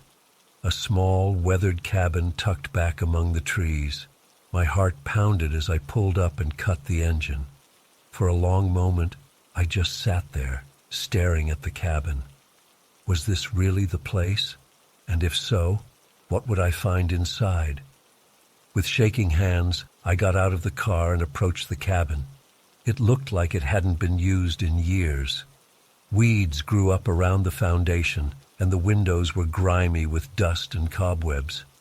I tried the door, fully expecting it to be locked. To my surprise, it swung open with a creak. The interior was dark and musty. Dust motes swirled in the beams of sunlight that filtered through the dirty windows. It took a moment for my eyes to adjust. The cabin was sparsely furnished, just a bed, a table, and a few chairs.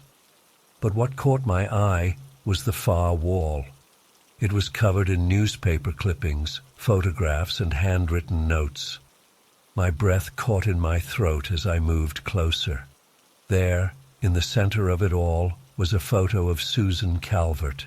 She smiled out at me, young and beautiful and full of life. Surrounding her image were dozens of articles about her disappearance, maps with locations circled, scribbled notes I couldn't quite make out. My hands shook as I examined the wall.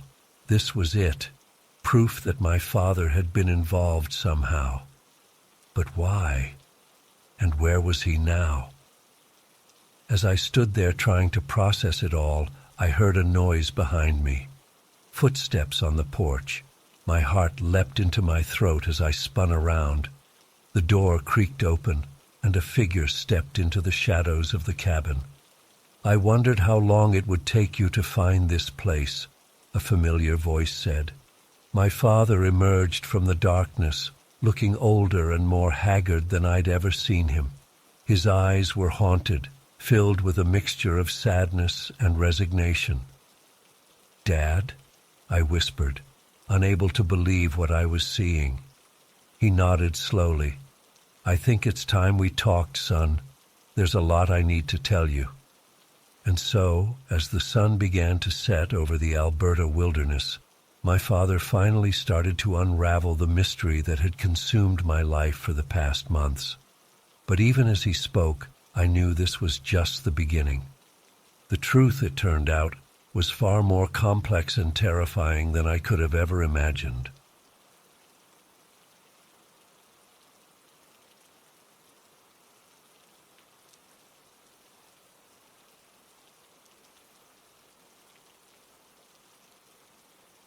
I still remember that day like it was yesterday. It was a chilly autumn morning on the island of Hiiumaa, off the coast of Estonia. I had just moved there a few months prior for work, taking a job at the local fishing company. As an outsider, I was still getting used to the quirks and superstitions of the isolated island community. That morning, I woke up to the sound of foghorns blaring across the harbor. A thick blanket of mist had rolled in overnight, reducing visibility to almost nothing. As I got ready for work, I could hear my neighbors outside, their voices hushed and anxious. When I stepped out, Mrs. Tam from next door grabbed my arm. "Be careful out there today," she warned, her eyes wide. "The witches are stirring." I forced a polite smile, trying not to roll my eyes. I'd heard all about the island's legends of a vengeful coven of witches who supposedly cursed sailors and caused shipwrecks. It seemed like ridiculous superstition to me, but I nodded and thanked her for the warning. At the docks, the mood was tense. Fishermen huddled in small groups, speaking in low voices and casting wary glances at the fog-shrouded water. My co-worker Andres pulled me aside as I arrived. "Listen," he said urgently. "There's talk of canceling today's fishing runs. The signs are bad. Fog this thick hasn't been seen in years. And last night, old Martin swears he saw lights dancing over the western cliffs." I sighed, exasperated. "Come on, Andres. You can't seriously believe in all that witch nonsense. It's just fog." He shook his head gravely. "You're new here. You don't understand. These aren't just stories. There's truth to them. My own great-grandfather's ship was lost to their curse." Before I could argue further, our boss emerged from his office. "All right, listen up," he shouted. "I know you're all spooked, but we've got quotas to meet. We're going out as planned.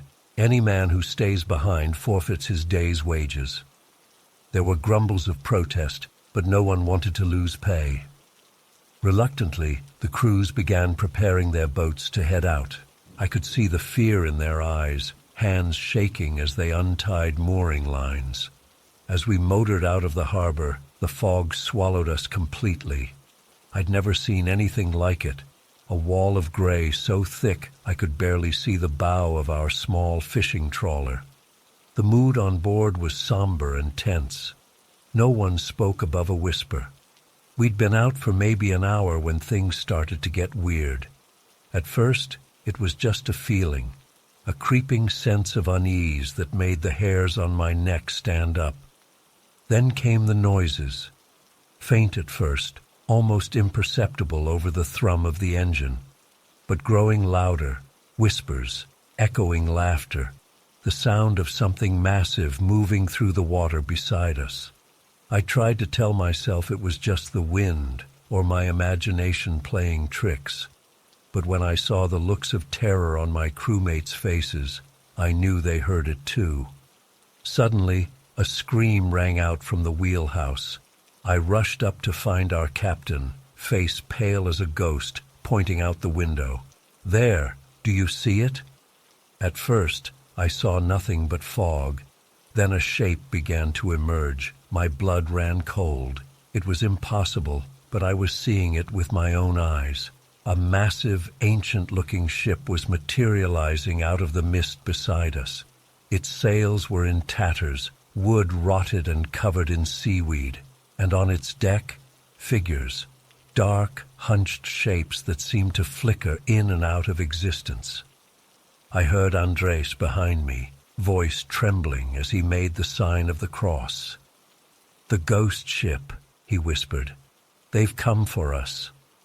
Before I could even process what I was seeing, our boat lurched violently. We were being pulled towards the phantom vessel, as if caught in some unnatural current. The rest happened in a blur of confusion and terror. Our engine died. Waves crashed over the deck.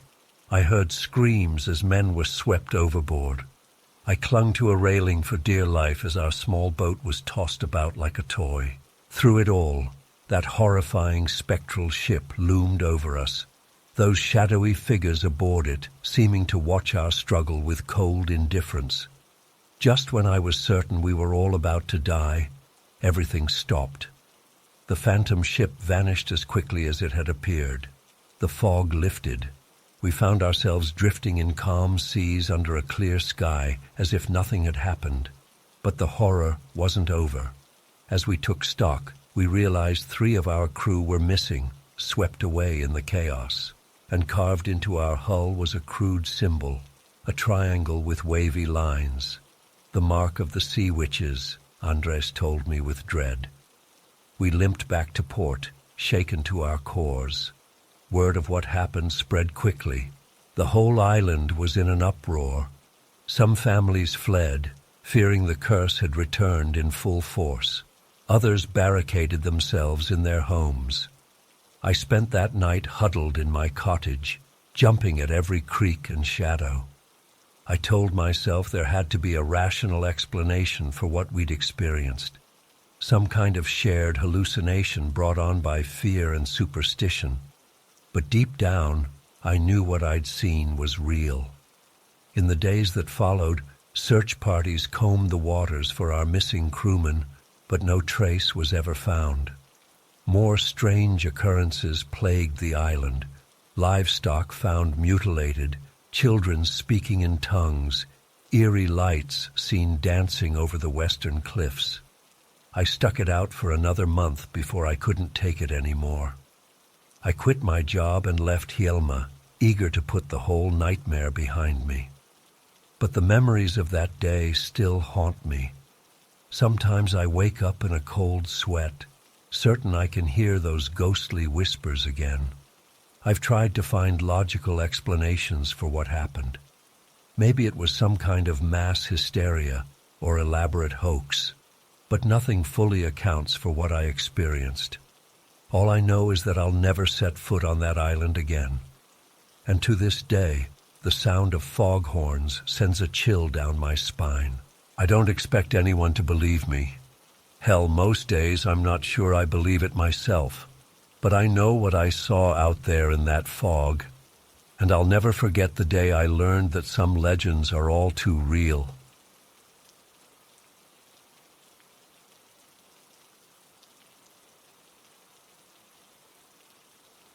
I still remember the day when everything changed. It was June 1940, and I was just a boy of 12. The Soviet troops rolled into Tallinn, their tanks rumbling down our cobblestone streets. At first, we didn't know what to make of it. Some people even cheered, thinking the Soviets would protect us from the Nazis. How wrong we were.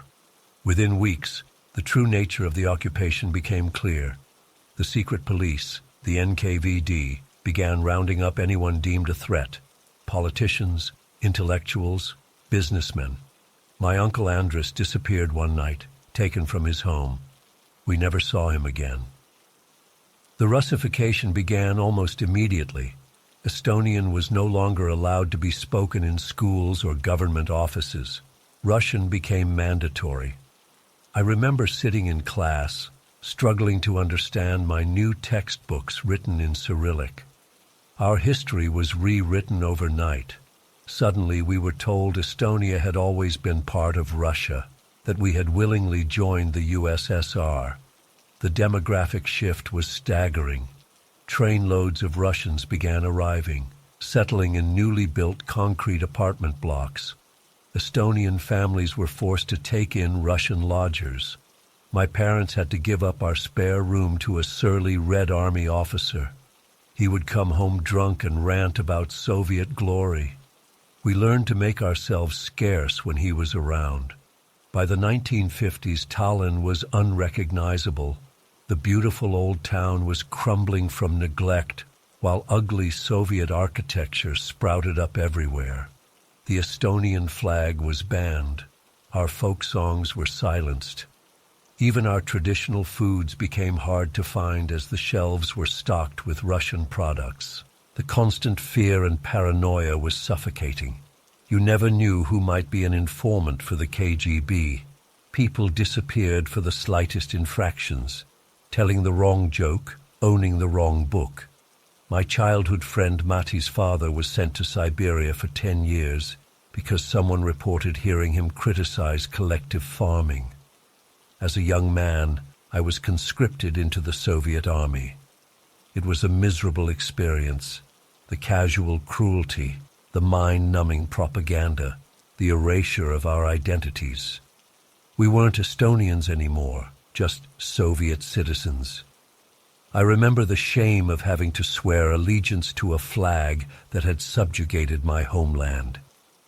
After my service, I was assigned to work in the electronics factory in Narva.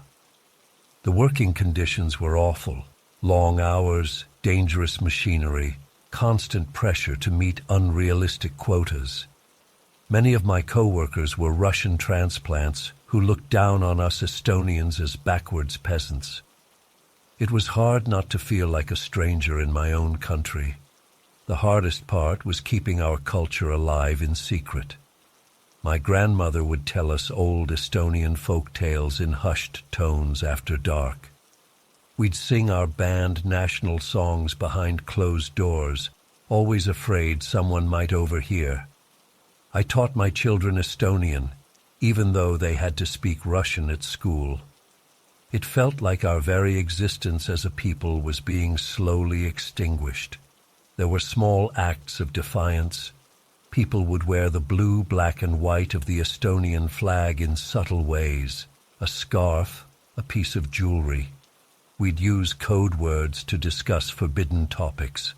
Underground newspapers and radio broadcasts kept hope alive, but the price of getting caught was steep. My neighbor spent 5 years in a gulag for possessing a pre-war Estonian history book. The surveillance was constant. Our mail was read, our phones tapped. KGB informants were everywhere, in workplaces, schools, even churches. You learned to watch every word, to trust no one outside your closest family. The stress took its toll. Alcoholism and suicide rates soared. By the 1980s, Estonians had become a minority in many cities. Russian was the lingua franca. Our customs and traditions were fading. It felt like we were losing our soul as a nation. But a flicker of hope remained. We'd gather in the forests to sing our patriotic songs, keeping the flame of independence alive. When Gorbachev's reforms began, we seized our chance. The Baltic Way in 1989 was electrifying. 2 million of us joining hands across Estonia, Latvia, and Lithuania. For the first time, we could openly demand our freedom. The day we raised the Estonian flag again in 1991, I wept with joy. But the scars of those 51 years run deep. We lost so much, our demographics forever altered, our economy ransacked, a generation traumatized. Even now, I sometimes wake up in a cold sweat, thinking the KGB is at the door. We're rebuilding, reclaiming our identity. But I worry for the future. So many young people don't understand what we endured, and Russia still looms to the east, as threatening as ever. I fear history could repeat itself if we're not vigilant. Sometimes I walk the streets of Tallinn, and it all comes flooding back. The fear, the oppression, the silent resistance. I see ghosts on every corner. The Soviet occupation may be over, but its shadow still lingers. We survived, but at such a cost. I hope the world never forgets what happened here, how a peaceful nation can be swallowed up, its very essence nearly erased. We must never let it happen again.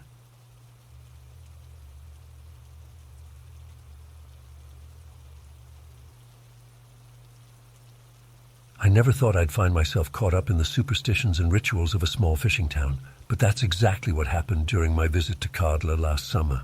It was supposed to be a relaxing seaside getaway, but instead I witnessed a community gripped by fear and desperation, resorting to ancient practices in an attempt to ward off what they believed was a terrible curse. I arrived in Kardla on a foggy Tuesday morning. The town had a quaint charm at first glance, colorful fishing boats bobbing in the harbor, narrow cobblestone streets, weathered old buildings. But there was an undercurrent of tension I sensed right away. People hurried along with their heads down, casting furtive glances over their shoulders. Shopkeepers spoke in hushed tones, their eyes darting nervously. At my small bed and breakfast, the owner Martha seemed jumpy and distracted as she showed me to my room. When I asked about local attractions or restaurants, she just shook her head and mumbled something about it not being safe to go out much these days. Confused, I pressed her for details, but she clammed up and hurried away. That afternoon, I decided to take a walk down to the docks to get a closer look at the fishing boats. The fog had lifted, but dark clouds were rolling in, giving everything an ominous cast. As I neared the water, I saw a group of grizzled fishermen huddled together, arguing in low voices. They fell silent and glared at me suspiciously as I passed. Just then, I heard a commotion coming from one of the boats. An older man was yelling and gesticulating wildly as he rifled through crates and barrels on deck. "It's got to be here somewhere," he shouted. "We can't go out again without it." The other fishermen rushed over, trying to calm him down. "Easy there, Joe. We'll find it. It's got to be here somewhere." Curiosity got the better of me, and I edged closer, straining to hear. The men were searching frantically for something called a seaward stone. Apparently, it was some kind of talisman they believed would protect them while out on the water. "We're all doomed if we don't find it," the agitated man moaned. "The curse will take us all." I must have made a sound of surprise, because suddenly all eyes turned to me. The men's expressions hardened. "What are you doing here, stranger?" one of them growled. "This ain't no place for tourists right now." I stammered out an apology and quickly retreated, my mind reeling. What was going on in this town? What curse were they talking about? As I hurried back toward my B&B, the wind picked up and I felt the first drops of rain. Thunder rumbled ominously in the distance. I noticed people starting to close up shops and hurry inside, casting anxious looks at the sky. Back in my room, I tried to make sense of what I'd seen and heard. I pulled out my phone, hoping to find some news about recent events in Kardla. But to my frustration, I had no signal. The Wi-Fi wasn't working either. I was cut off. That evening, the storm hit in full force. Rain lashed against my window as the wind howled. I tossed and turned, unable to sleep. Around midnight, I heard chanting coming from outside. Peering through the rain-streaked glass, I saw a group of people gathered in the street below. They were dressed in dark robes, holding candles that guttered in the wind. An elderly woman stood in the center, reading from a massive old book. The others swayed and chanted in unison. My blood ran cold as I realized I was witnessing some kind of occult ritual. Part of me wanted to hide under the covers, but I couldn't tear my eyes away.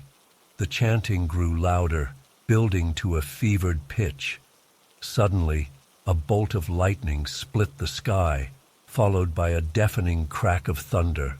I jumped back from the window with a yelp. When I looked again, the street was empty. Had I imagined the whole thing? The next morning dawned gray and gloomy. At breakfast, I tried to ask Martha about the storm and the strange events of the night before, but she avoided my questions, her hands shaking slightly as she poured my coffee. I decided to head into town, determined to get some answers. The streets were largely deserted, many businesses still shuttered.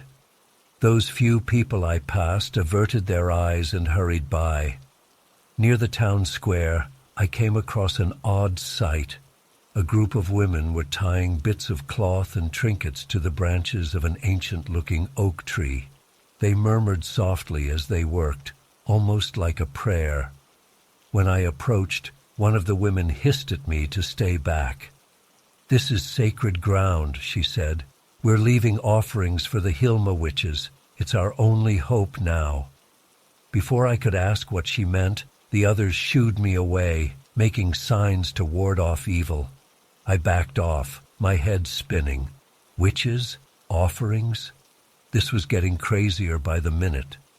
I wandered down toward the harbor, hoping to find a cafe or somewhere I could sit and collect my thoughts. As I neared the docks, I saw a crowd gathered. Drawing closer, I realized they were watching some kind of ceremony. Local officials in their naval-style uniforms stood on a platform. Before them was a table piled high with what looked like old trophies, medals, and other metallic objects. One by one, people from the crowd came forward to add items to the pile. An older man in an official-looking cap addressed the crowd. "With these offerings we honor the spirits of those lost at sea," he intoned solemnly. "May they find peace and spare our town from further tragedy." Then, to my shock, they began hurling the entire pile of objects into the harbor. The crowd watched in tense silence as the waters swallowed up decades' worth of nautical memorabilia. I must have gasped audibly because several people turned to glare at me. A woman nearby leaned in and whispered harshly, "It's to appease the drowned sailors. Their restless spirits have been plaguing us, taking our own to join them in the depths." A chill ran down my spine. "What do you mean, taking your own?" I asked. Her eyes widened fearfully. "You mean you don't know? Where have you been? We've lost a dozen townspeople in the past month, vanished without a trace. Some were found later." Her voice broke. "Washed up on shore, but others just gone." I felt the blood drain from my face. Suddenly the terror gripping the town made a horrible kind of sense, but surely there had to be a rational explanation. Before I could ask more, there was a commotion from the docks. A fishing boat was pulling in, the crew shouting and waving frantically. As they tied up, I saw they were supporting a man who looked half drowned. "It's old Joe," someone in the crowd cried, "but he went missing days ago." They laid the man on the dock. He was pale and shivering, his eyes wild. As people crowded around, he began to babble incoherently. I caught phrases like "the depths" and "they're coming" before he passed out. The crowd erupted in terrified whispers. I heard people arguing about whether this was a sign the rituals were working or if things were about to get even worse. I'd seen enough. My heart pounding, I pushed my way through the crowd and ran back to the B&B. I had to get out of this town before I got swept up in the insanity. But when I got to my room and tried to call a taxi, my phone still had no signal. I asked Martha about buses or trains, but she just shook her head sadly. "Nothing's running," she said. "No one comes in or out of Cardla these days." That's when the true horror of my situation hit me. I was trapped here, in a town gripped by terror and teetering on the edge of madness. As night fell, the chanting started up again. This time it seemed to be coming from all over town. I huddled in my room, my mind racing. What was really going on here? Was there actually some kind of curse? Or was this all mass hysteria brought on by a string of tragic accidents? I dozed fitfully, plagued by nightmares of dark waters and grasping hands pulling me under. I awoke with a start sometime in the early hours, drenched in sweat. For a moment, I thought I heard whispering coming from inside the walls. But that was impossible, right? The next few days passed in a blur of dread and confusion. I alternated between hiding in my room and cautiously venturing out, trying to make sense of the madness around me. I saw more rituals and offerings, heard more whispered tales of horror. People were growing increasingly paranoid and desperate. I tried to stay rational, to look for logical explanations, but it was hard not to get caught up in the fear permeating every corner of Cardla. I found myself jumping at shadows, flinching at every sudden sound, and then, just as suddenly as it all began, it stopped. I woke up one morning to bright sunshine and the sound of normal activity in the streets.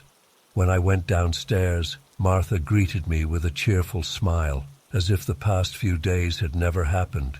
People were going about their business, shops were open, fishing boats were heading out to sea. No one was chanting or leaving offerings or talking about curses. Bewildered, I tried to ask what had changed, but I was met with blank looks or nervous laughter. A few people insisted they had no idea what I was talking about. Others changed the subject quickly. It was like the entire town had collectively decided to pretend none of it had ever happened. I managed to book passage on the next ferry out of Cardla. As we pulled away from the harbor, I looked back at the town.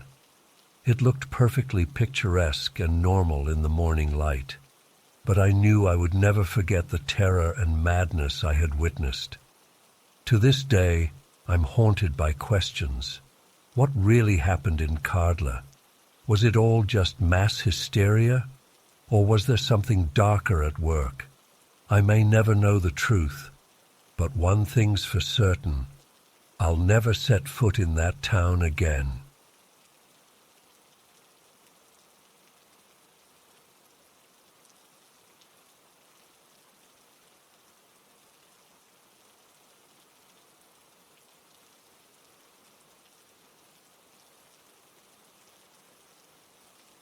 I never thought I'd find myself in a situation like this.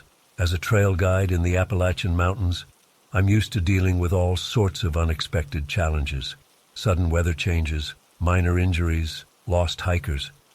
But nothing could have prepared me for what happened last Tuesday. It started out as a routine solo patrol of one of our less-traveled trails. The autumn leaves were just starting to turn, painting the forest in vibrant reds and golds. The air had that crisp October feel that I love. I was about 6 miles into my hike when I spotted something out of place up ahead, a crumpled form lying just off the trail. My heart started racing as I approached. At first I thought it might be a dead animal, but as I got closer, I realized with a jolt that it was a person. A man, probably in his 40s, sprawled face down and motionless. I rushed over and knelt beside him, my hands shaking as I felt for a pulse. To my immense relief, I found one, weak and thready, but there. He was alive, but clearly in bad shape, unconscious, pale, and cold to the touch. No obvious injuries that I could see, but who knows how long he'd been out here. "Hey, can you hear me?" I called out, gently shaking his shoulder. No response. I quickly took stock of the situation.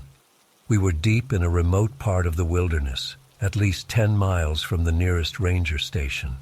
No cell service out here. The man needed medical attention ASAP, but there was no way for me to call for help. I knew I had a choice to make. I could try to set up camp and keep him stable while I hiked out alone to get help. But that would take hours, maybe a full day, and I wasn't sure he had that long. Or I could try to carry him out myself.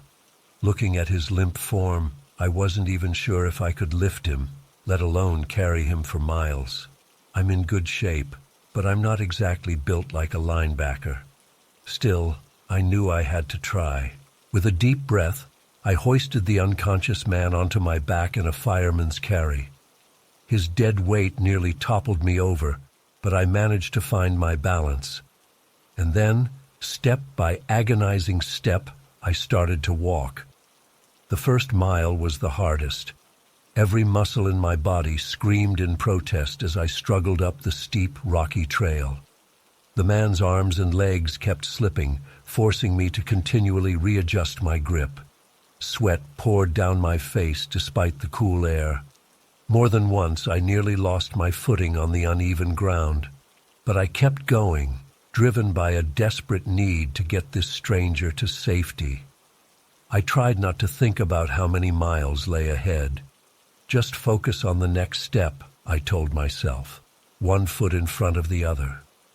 As I walked, I found myself talking to the unconscious man, though I'm not sure why. Maybe it was to distract myself from the burning in my muscles and lungs.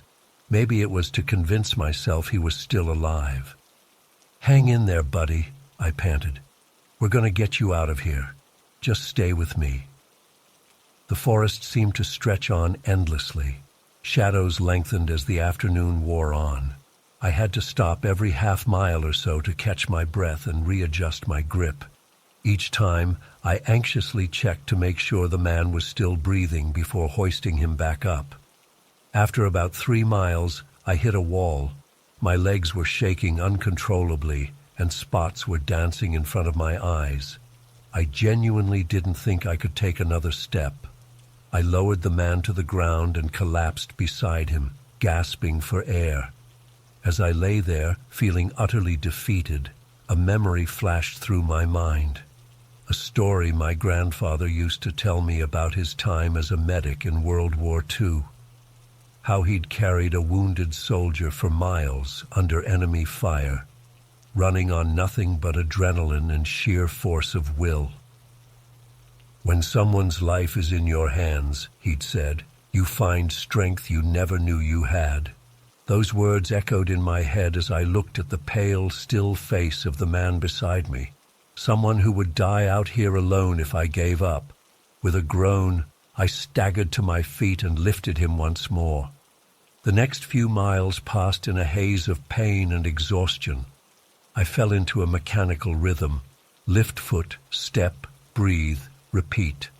My world narrowed to the patch of ground directly in front of me. I lost all sense of time. Just when I thought I couldn't go on, I spotted a familiar landmark through the trees, an old lightning-struck oak that I knew meant the ranger station was less than a mile away.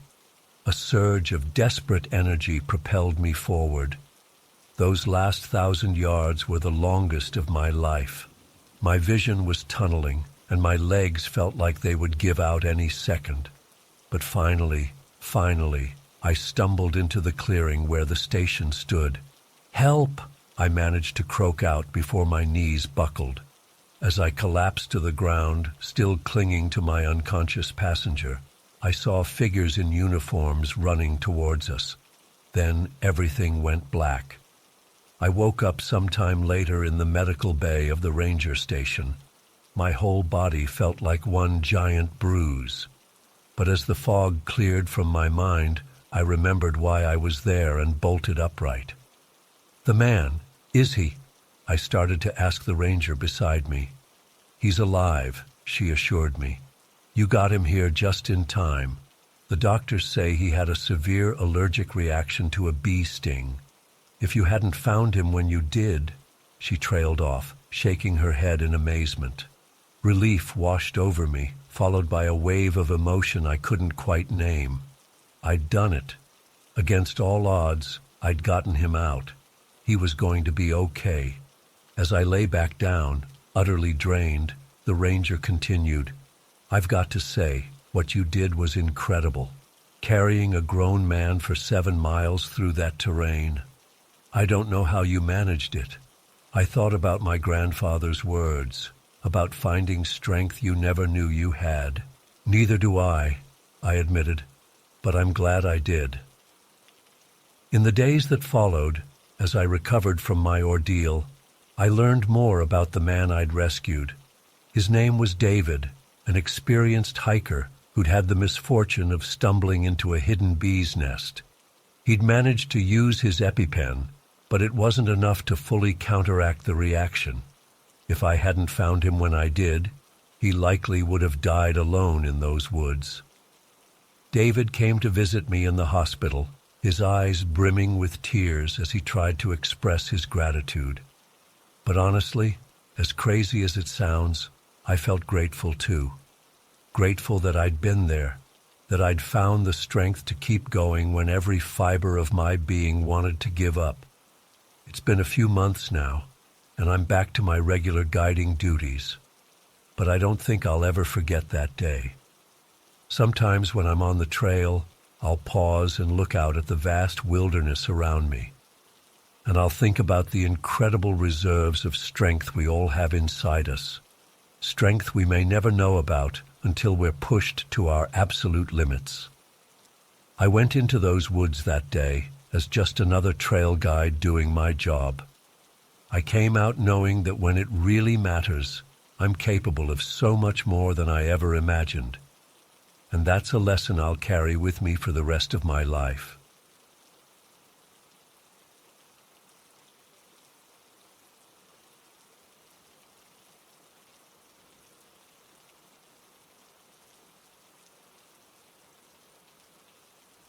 My name's Alex, and my best friend Chris Fowler vanished without a trace while hiking the Pacific Crest Trail back in 2016.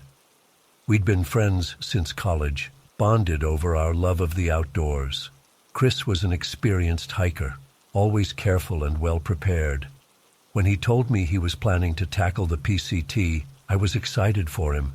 It was a dream he'd had for years. The day Chris set out, I drove him to the trailhead.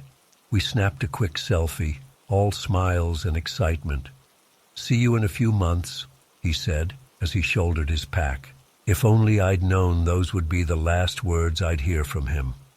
For the first few weeks, everything seemed normal. Chris would check in every few days, post photos on Instagram, update his blog. He was having the time of his life out there on the trail. His last post was a stunning sunset photo captioned, "Day 37, loving every minute of this journey." Then, nothing. At first, I wasn't too worried. It wasn't unusual for hikers to go off-grid for a bit in more remote sections. But as days turned into a week, then two, with no word from Chris, a gnawing anxiety took hold. I reached out to other PCT hikers online, asking if anyone had seen him. No one had any recent sightings. I contacted the trail associations, park rangers, anyone who might have information. Nothing. Finally, I couldn't take it anymore. I took time off work and flew out to California to join the search efforts that were just getting underway. Those first few days are a blur of hiking, calling Chris's name until my voice was hoarse, scrutinizing every piece of ground for any sign of him. As we pushed further along the trail, following Chris's planned route, an eerie feeling settled over me. The forest seemed to close in, shadows deeper and more menacing than they should have been in broad daylight. More than once I could have sworn I heard someone calling my name, only to turn and find nothing but empty woods. On the fourth day of searching, we came across an abandoned campsite that matched the description of Chris's gear. My heart leapt. Finally, a clue.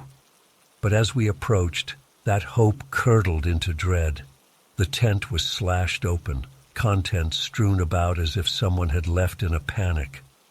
Chris's backpack lay nearby, still containing his wallet, phone, and other essentials. Who would abandon all their gear like this?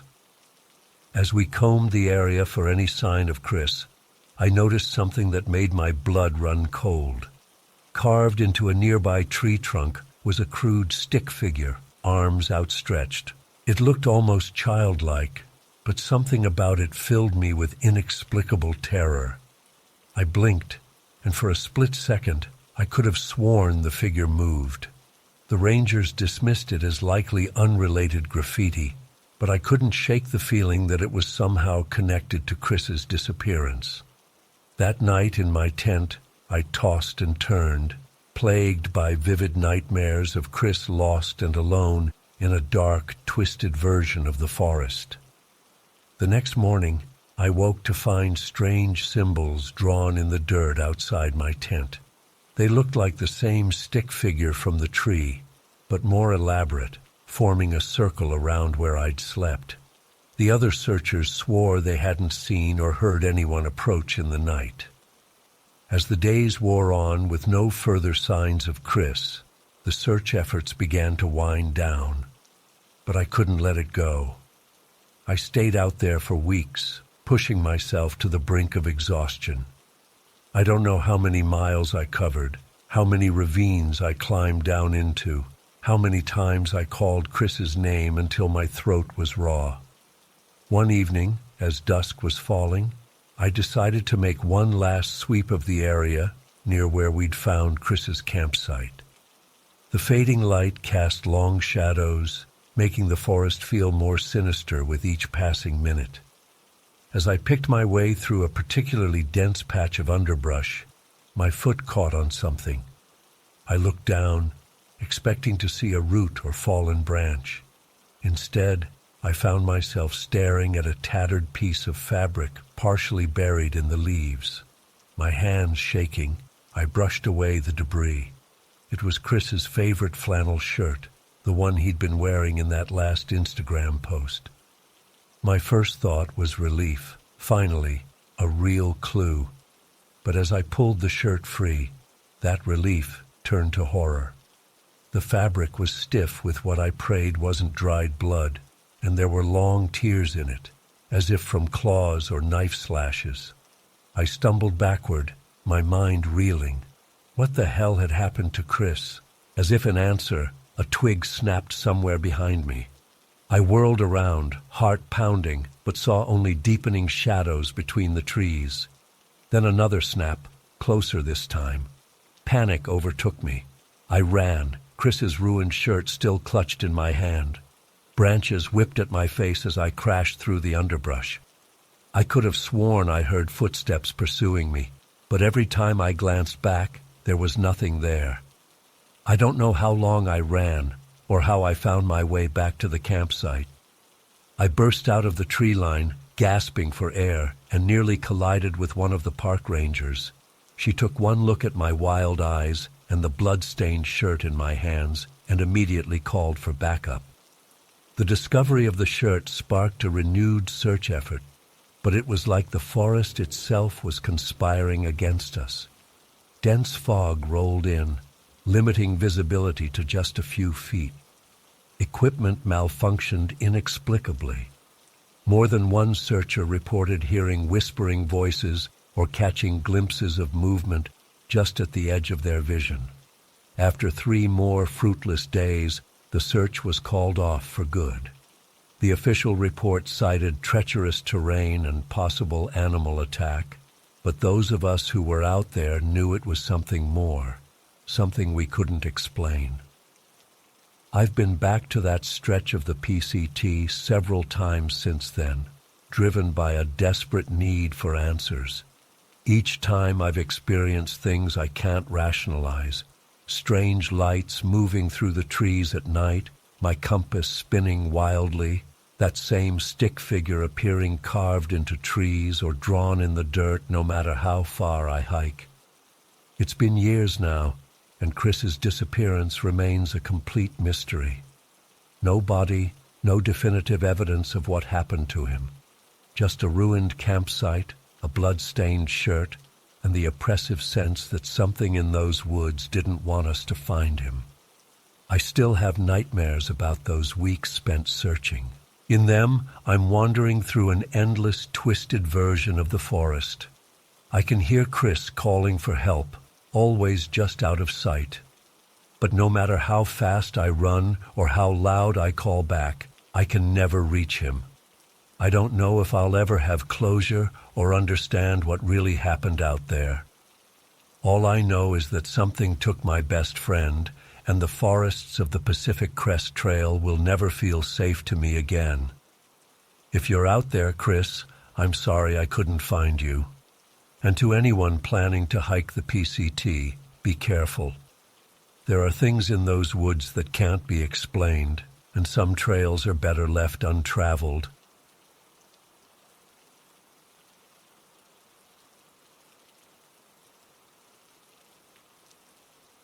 I'd been planning this solo backpacking trip for months, eager to get away from the bustle of city life and reconnect with nature. As a freelance journalist, I was always chasing the next story, but this trip was supposed to be a chance to unplug and recharge. If only I'd known what was waiting for me in those quiet woods. The first few days were exactly what I needed. Peaceful hikes through pine forests, nights spent stargazing by the campfire. But on that 4th morning, everything changed. I woke up at dawn as usual, ready to break camp and hit the trail. As I was packing up my tent, I heard rustling in the brush nearby. I froze, wondering if it was a bear or other wildlife. "Hello?" I called out cautiously. No response. The rustling grew closer. My heart started racing as I realized it was definitely footsteps, not an animal. Before I could react, a disheveled man burst into my campsite. He was wild-eyed and filthy, clothes torn and matted with dirt and leaves. "What are you doing here?" he snarled, glaring at me with undisguised hostility. I raised my hands, trying to appear non-threatening. "Just camping, man. I don't want any trouble." "This is my spot," he growled, taking a menacing step towards me. "You need to leave, now." I nodded quickly, not wanting to escalate the situation. "Okay, no problem. I'll pack up and go." As I turned to grab my backpack, I heard him muttering to himself, becoming more agitated. I tried to focus on gathering my gear as fast as possible, but I could feel his eyes boring into my back. My hands were shaking as I stuffed my sleeping bag into its compression sack. Suddenly, he lunged at me, knocking me to the ground. "You're lying!" he screamed. "You're here to steal my food, my shelter!" I tried to push him off, but he was surprisingly strong for how gaunt he looked. We grappled on the forest floor, rolling through dirt and pine needles. I managed to land a solid punch to his jaw, dazing him for a moment. I scrambled to my feet, ready to run, when I saw the glint of metal in his hand. Time seemed to slow down as I watched him raise the knife. I stumbled backwards, tripping over a tree root. As I fell, I felt a searing pain in my abdomen. Looking down in shock, I saw the handle of the knife protruding from my stomach, blood already soaking through my shirt. The man's face contorted with rage as he yanked the knife out and stabbed again and again. I tried to cry out, to beg him to stop, but only a wet gurgle escaped my lips. My vision started to blur as he continued his frenzied attack. The last thing I remember is staring up at the canopy of trees above, sunlight filtering through the leaves as everything faded to black. I don't know how long I was unconscious. When I came to, the man was gone. I was lying in a pool of my own blood, my body racked with pain. I tried to move, to crawl towards my backpack where I had a satellite phone, but my limbs wouldn't cooperate. I could only lie there, drifting in and out of consciousness as the sun tracked across the sky. As evening approached, I heard voices in the distance. Hikers, I realized with a surge of hope. I tried to call out, but could only manage a weak moan. By some miracle, they heard me. I'll never forget the looks of horror on their faces as they stumbled upon my campsite. The next few days were a blur of medevac helicopters, emergency surgeries, and police interviews. I learned that my attacker was a local drifter named Thomas Blake, with a history of mental illness and petty crimes. He was caught a few days later, still wearing my bloody clothes and rambling about protecting his territory from invaders. The physical wounds eventually healed, but the emotional scars run deep. I still have nightmares about those crazed eyes, that glinting knife. I haven't been able to go camping since, or even for long hikes in secluded areas. The outdoors that I once loved now fills me with paralyzing fear. Blake was sentenced to 25 years in prison after confessing to the attack. But knowing he's locked up doesn't bring me much comfort. I'm left grappling with the randomness of it all, how a simple camping trip turned into a fight for my life in an instant. I know I'm lucky to have survived, but some days it feels like a part of me died in those woods. I share this story as a warning to other solo hikers and campers. We like to think we're safe in nature, away from the dangers of the city. But sometimes the most dangerous predators are the human ones. Always be aware of your surroundings, trust your instincts, and have a way to call for help. You never know when a dream vacation can turn into a nightmare. The hardest part is the lingering questions. Why me? What if I'd chosen a different campsite or left a day earlier? Could I have done something differently to defuse the situation? I know dwelling on the what-ifs isn't healthy, but I can't help it. Therapy has helped somewhat, but I still struggle with hypervigilance and panic attacks. Crowded spaces make me anxious, but so do quiet, isolated areas. I've had to change careers, as my passion for travel writing is now tainted by trauma. Some days are better than others, but I don't think I'll ever fully be the carefree person I was before that day in Gallatin. I'm sharing this not for pity or attention, but in hopes that my experience can help others stay safe. Don't let fear keep you from enjoying the outdoors, but do be prepared and cautious. And if you ever get that gut feeling that something isn't right, listen to it. It just might save your life. Sometimes I wonder what became of Thomas Blake.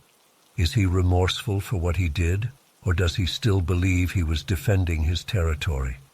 What drove him to that point of desperation and violence? I've considered reaching out, trying to understand, but I'm not sure I'm ready to face him again, even from behind prison glass.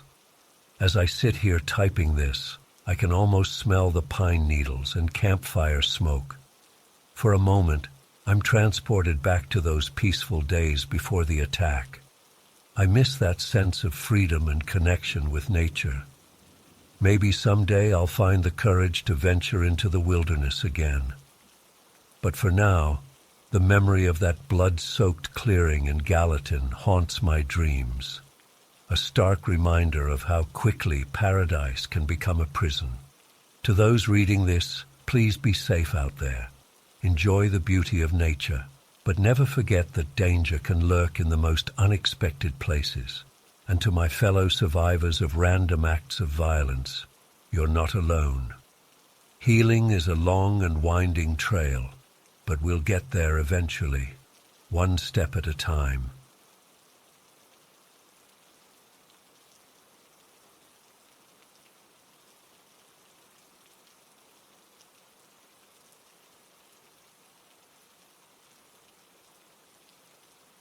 The streets were mostly empty as I ran, my breath forming little clouds in the cold air.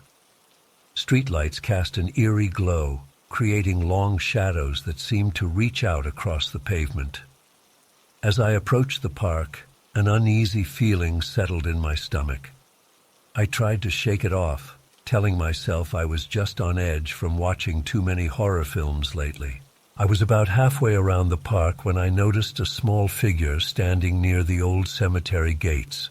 At first I thought it must be a trick of the light, but as I got closer I realized it was a young girl, probably 9 or 10 years old.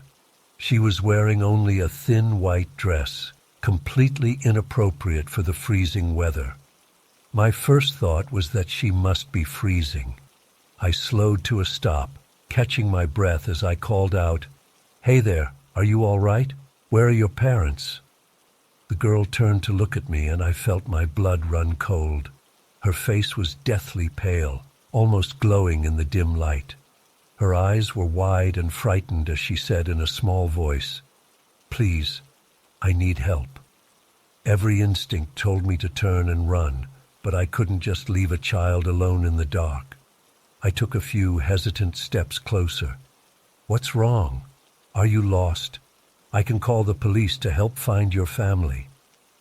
At the mention of police, the girl's demeanor changed instantly. Her eyes flashed with anger, and she let out an inhuman shriek that made me stumble backwards. Before I could react, she turned and ran into the cemetery, disappearing into the darkness between the gravestones. I stood there frozen, my heart pounding. Part of me wanted to follow her, to make sure she was okay, but a deeper instinct held me back. The whole encounter felt wrong, like I'd stepped into another reality for a moment. I turned and sprinted back towards my flat, not slowing down until I was safely inside with the door locked behind me. I spent the rest of the night huddled under my blankets, unable to shake the image of that girl's face from my mind. In the days that followed, I tried to rationalize what had happened. Maybe it was just a runaway playing a prank. Maybe I'd been more tired than I realized, and my mind was playing tricks on me. But deep down, I knew what I'd seen was real. I started researching the history of the area, looking for any stories that might explain what I'd encountered.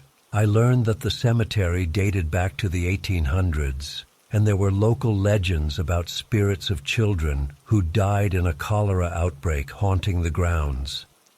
One account from the 1950s described a girl in a white dress luring people into the cemetery at night, never to be seen again. The more I read, the more unsettled I became. I couldn't stop thinking about how close I'd come to following that girl into the graveyard. What would have happened if I had? The thought made me shudder. I avoided that part of town for weeks afterwards, too spooked to go anywhere near the park or cemetery. When I finally worked up the courage to jog that route again, I made sure it was in broad daylight. As I passed the cemetery gates, I felt a chill run down my spine. For a split second, I thought I saw a small figure in white watching me from between the headstones. I blinked, and it was gone. To this day, I'm not sure what exactly I encountered that night. Was it truly a ghost, or something even more sinister? All I know is that it shook me to my core and made me question everything I thought I knew about reality. I still get goosebumps every time I think about that little girl and her haunting plea for help. Sometimes I wonder if she's still out there, waiting by those gates for someone else to come along. And I wonder how many others may have encountered her over the years, perhaps with far worse outcomes than my brief and chilling encounter. I've tried talking to a few friends about what happened, but most just laugh it off or tell me I must have been seeing things. Maybe they're right. Maybe it was all in my head. But in my heart, I know what I saw was real. That girl, whatever she was, didn't belong in our world, and I count myself lucky that I didn't end up crossing over into hers. Since that night, I've become hyper-aware of my surroundings, always on edge when I'm out after dark. Every unexpected movement or shadow makes me jump. I find myself avoiding cemeteries and old buildings, worried about what might be lurking just out of sight. It's like that encounter opened my eyes to a hidden world that exists alongside our own, full of things we can't explain or understand. I've tried to move on with my life, to forget about what happened. But every so often, especially on cold autumn nights, I find myself thinking about that girl. I wonder if she's still out there, waiting by those gates. And I wonder how many others may have encountered her over the years, perhaps with far worse outcomes than my brief and chilling encounter. I know this all probably sounds crazy. Before it happened to me, I would have been skeptical too. But that night changed everything for me. It forced me to confront the fact that there are things in this world that defy explanation, things that lurk in the shadows just beyond our understanding. And sometimes, if we're not careful, those things can reach out and touch our lives in ways we never imagined possible. I still live in Lancaster, finishing up my degree, but I've changed my jogging route permanently. No matter how much time passes, I don't think I'll ever be able to run past that cemetery again without feeling those eyes on me, without hearing that unearthly shriek echoing in my mind. Some experiences leave a mark on you that never fully fades, and my encounter with the ghost girl of Lancaster is one I'll carry with me for the rest of my life. For those reading this who might be skeptical, I understand. I was once like you, but I urge you to keep an open mind and be cautious, especially in old places with dark histories. You never know when you might stumble upon something that challenges everything you thought you knew about the world. And trust your instincts. If something feels wrong, it probably is. Don't let curiosity override your sense of self-preservation. I often wonder what would have happened if I'd followed that girl into the cemetery that night. Would I have disappeared without a trace, becoming just another mysterious missing persons case? Or would I have seen things that would have shattered my sanity completely? In a way, I'm grateful that my encounter was as brief as it was. It was enough to open my eyes to the unknown, but not enough to drag me fully into that frightening other world. As I finish writing this, the sun is setting outside my window.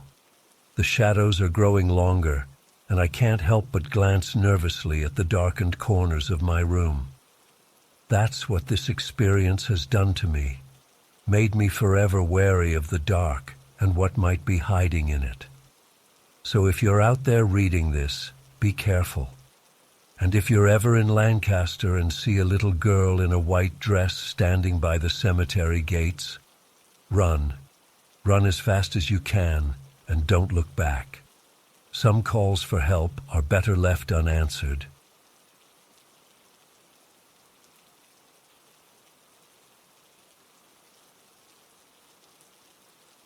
I was sitting in the bleachers, half watching the game and half scrolling through my phone, when I felt someone tap me on the shoulder.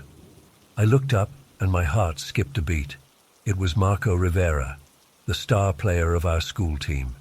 He was tall, muscular, with perfect hair and a dazzling smile.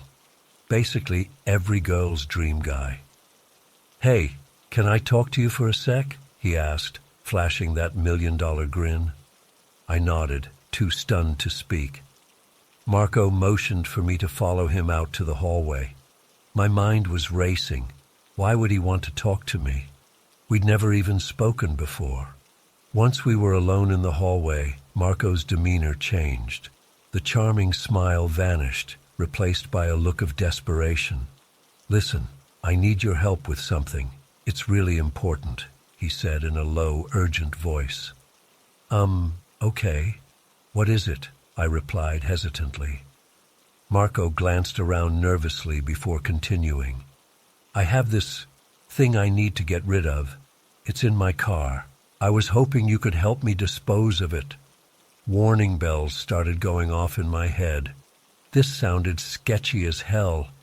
But before I could respond, Marco grabbed my arm. "Please," he pleaded. "I wouldn't ask if it wasn't crucial. I could get in serious trouble if anyone finds out." I should have said no. I should have walked away right then and there. But something in Marco's eyes made me pause.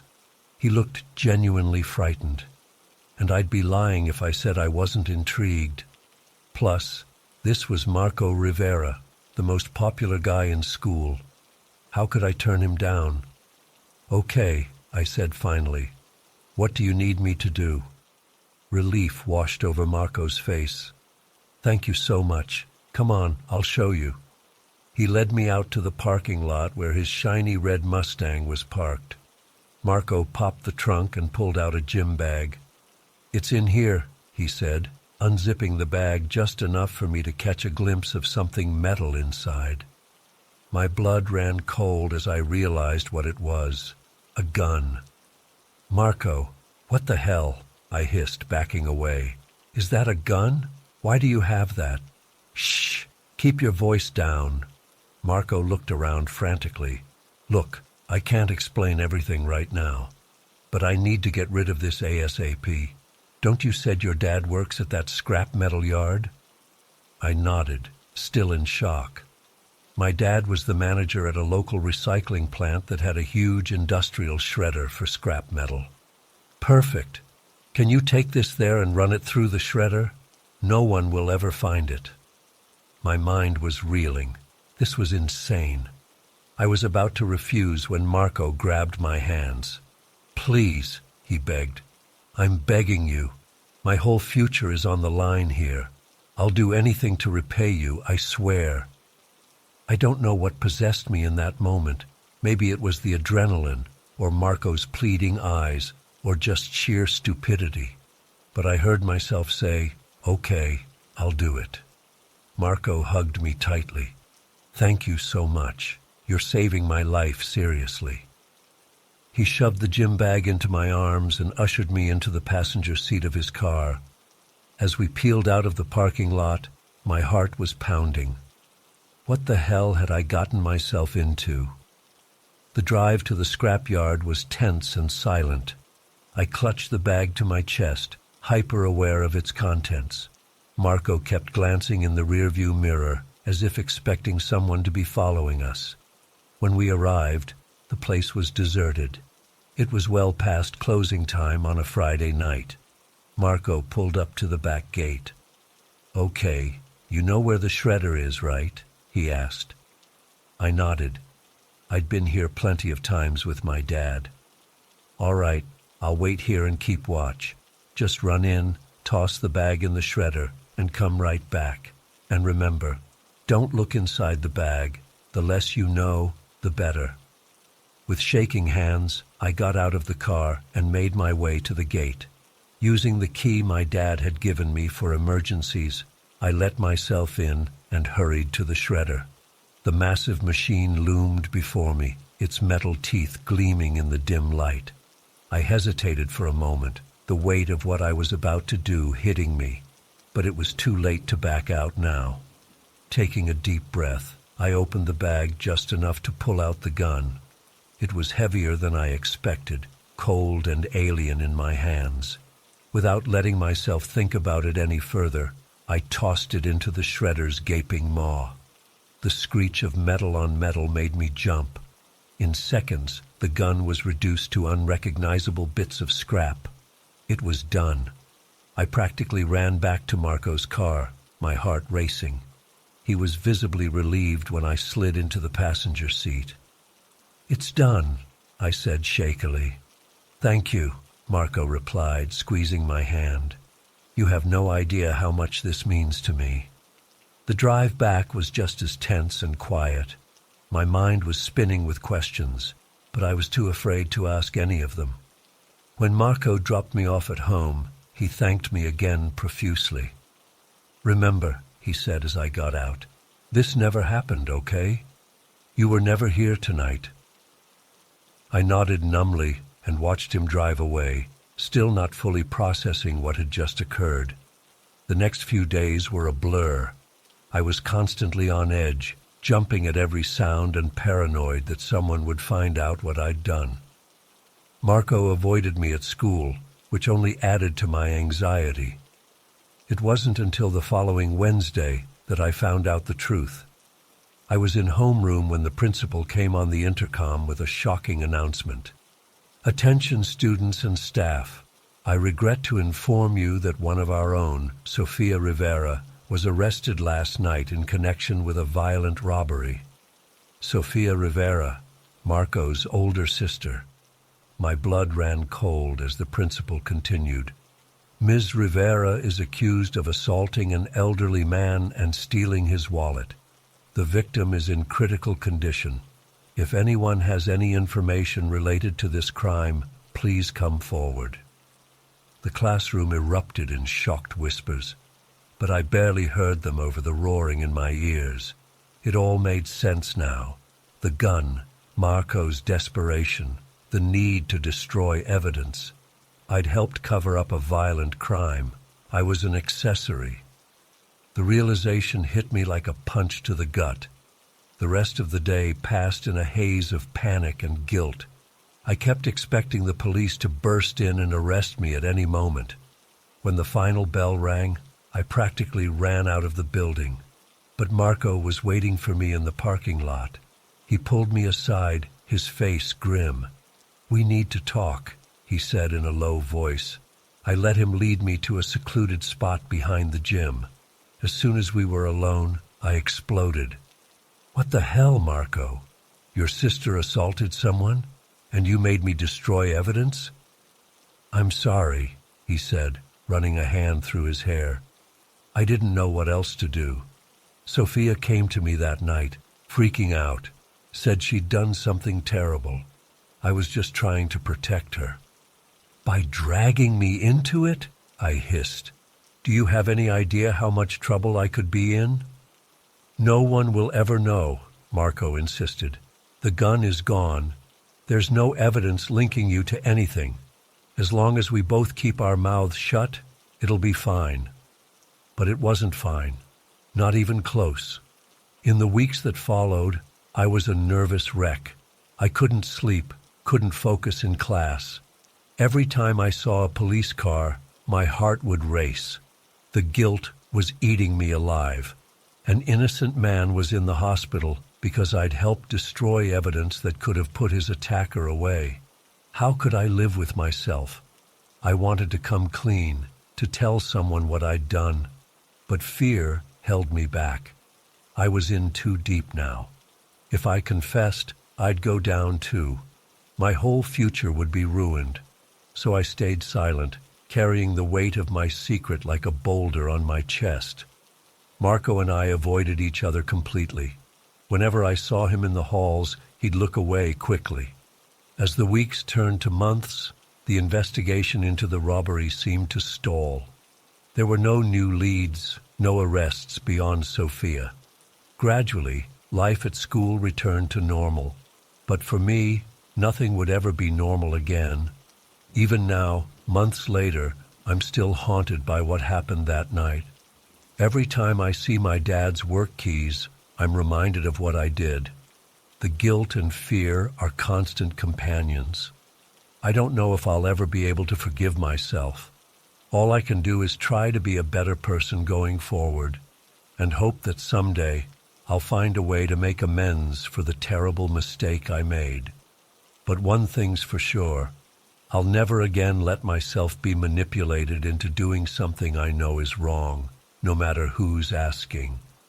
Some lines, once crossed, can never be uncrossed, and the weight of that knowledge is something I'll have to carry for the rest of my life.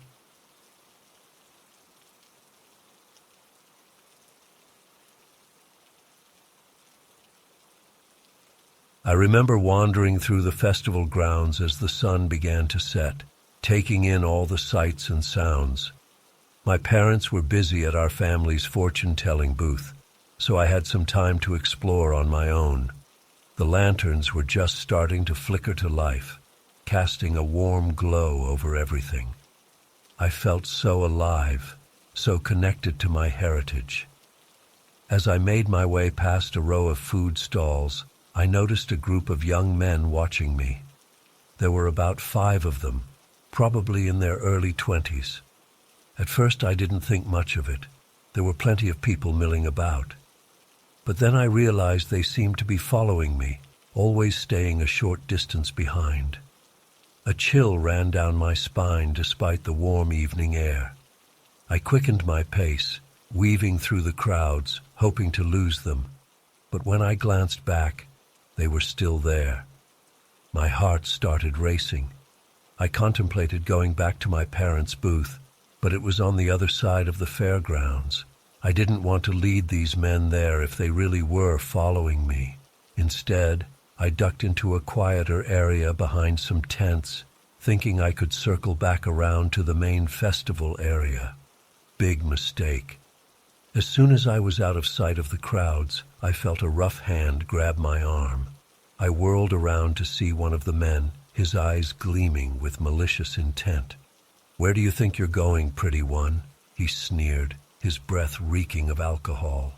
I tried to wrench my arm away, but his grip was like iron. The other men quickly surrounded me, cutting off any escape route. Panic flooded through me as the reality of the situation sank in.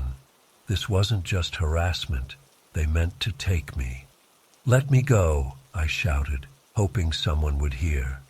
But the sounds of the festival drowned out my voice.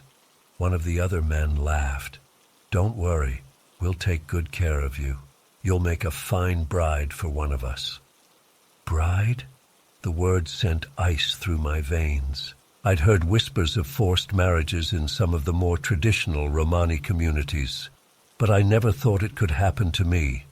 Not here, not now. As they started to drag me further into the shadows, survival instinct kicked in. I may have been young, but I wasn't going down without a fight. I stomped hard on the foot of the man gripping my arm. He yelped in pain and loosened his hold just enough for me to wrench free. But I wasn't out of danger yet. Another man lunged for me, grabbing a fistful of my long hair. Pain lanced through my scalp as he yanked me backwards. Desperately, I swung my elbow back as hard as I could, feeling it connect with something soft. A grunt of pain told me I'd hit my mark. My heart was pounding so hard I could barely hear anything else. Adrenaline surged through me as I fought with everything I had. I kicked, scratched, and struck out at any part of them I could reach. I may have been outnumbered, but I had the strength of sheer terror on my side.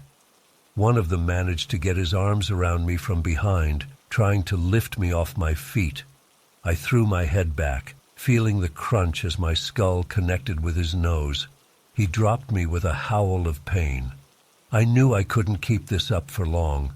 They were bigger and stronger than me. I had to get away now, or I might not get another chance. As soon as my feet hit the ground, I ran. I ran faster than I'd ever run in my life, not daring to look back. I could hear them shouting and the pounding of feet behind me. Tears streamed down my face as I sprinted through the maze of tents and caravans. I had no idea where I was going. I just knew I had to get away. My lungs were burning, my legs aching, but I didn't slow down. I darted around a corner and found myself back in the main festival area. Without hesitating, I plunged into the crowd, desperately pushing my way through. "Help!" I tried to shout, but it came out as more of a strangled gasp. No one seemed to notice my distress in the sea of revelers. I risked a glance over my shoulder and saw the men still in pursuit, shoving people aside as they searched for me. Panic gave me a fresh burst of speed. I had to find my parents. Everything was a blur of lights and colors as I ran. The cheerful music now seemed mocking, a stark contrast to the terror I felt. How could everyone be celebrating when this nightmare was happening? Finally, I spotted our family's booth. My mother was just stepping out, her brow furrowed with concern. She must have been looking for me. "Mama!" I cried out, flinging myself into her arms. She stumbled back, startled by my sudden appearance. "What's wrong? What happened?" she asked, her voice filled with worry. I couldn't speak. I could only sob and point in the direction I'd come from. My father emerged from the booth, his face darkening as he took in my disheveled state. Through my tears, I saw the group of men appear at the edge of the crowd. They stopped short when they saw me with my parents, glaring for a moment before melting away into the night. It took a while for me to calm down enough to explain what had happened. My parents were horrified. My father wanted to go after the men, but I begged him not to leave us. I was terrified they might come back. We left the festival immediately. I huddled in the back of our caravan as we drove away, jumping at every sound. The rest of the night passed in a blur of police reports and comforting words from my family. But nothing could erase the memory of those terrifying moments. It's been years since that night, but the trauma still lingers. I've never been able to enjoy festivals the same way. The sights and sounds that once brought me joy now fill me with anxiety. I'm always looking over my shoulder, half expecting to see those leering faces again. I know I was lucky. I managed to escape before things got even worse. But the experience shattered my sense of security within my own community. It opened my eyes to a darker side of our culture that I'd been sheltered from. Sometimes I wonder what would have happened if I hadn't been able to fight them off. Would anyone have come to my rescue? Would I have become another statistic, another young girl forced into a life she didn't choose? I'm sharing this story now as a warning to others. No matter where you are, even in places where you think you're safe, always be aware of your surroundings.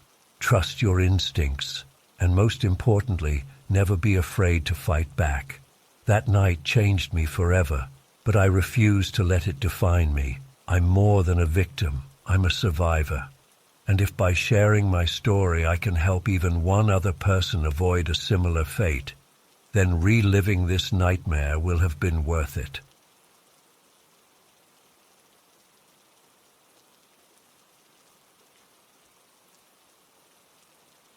I'd only been living in Berlin for a few months at that point.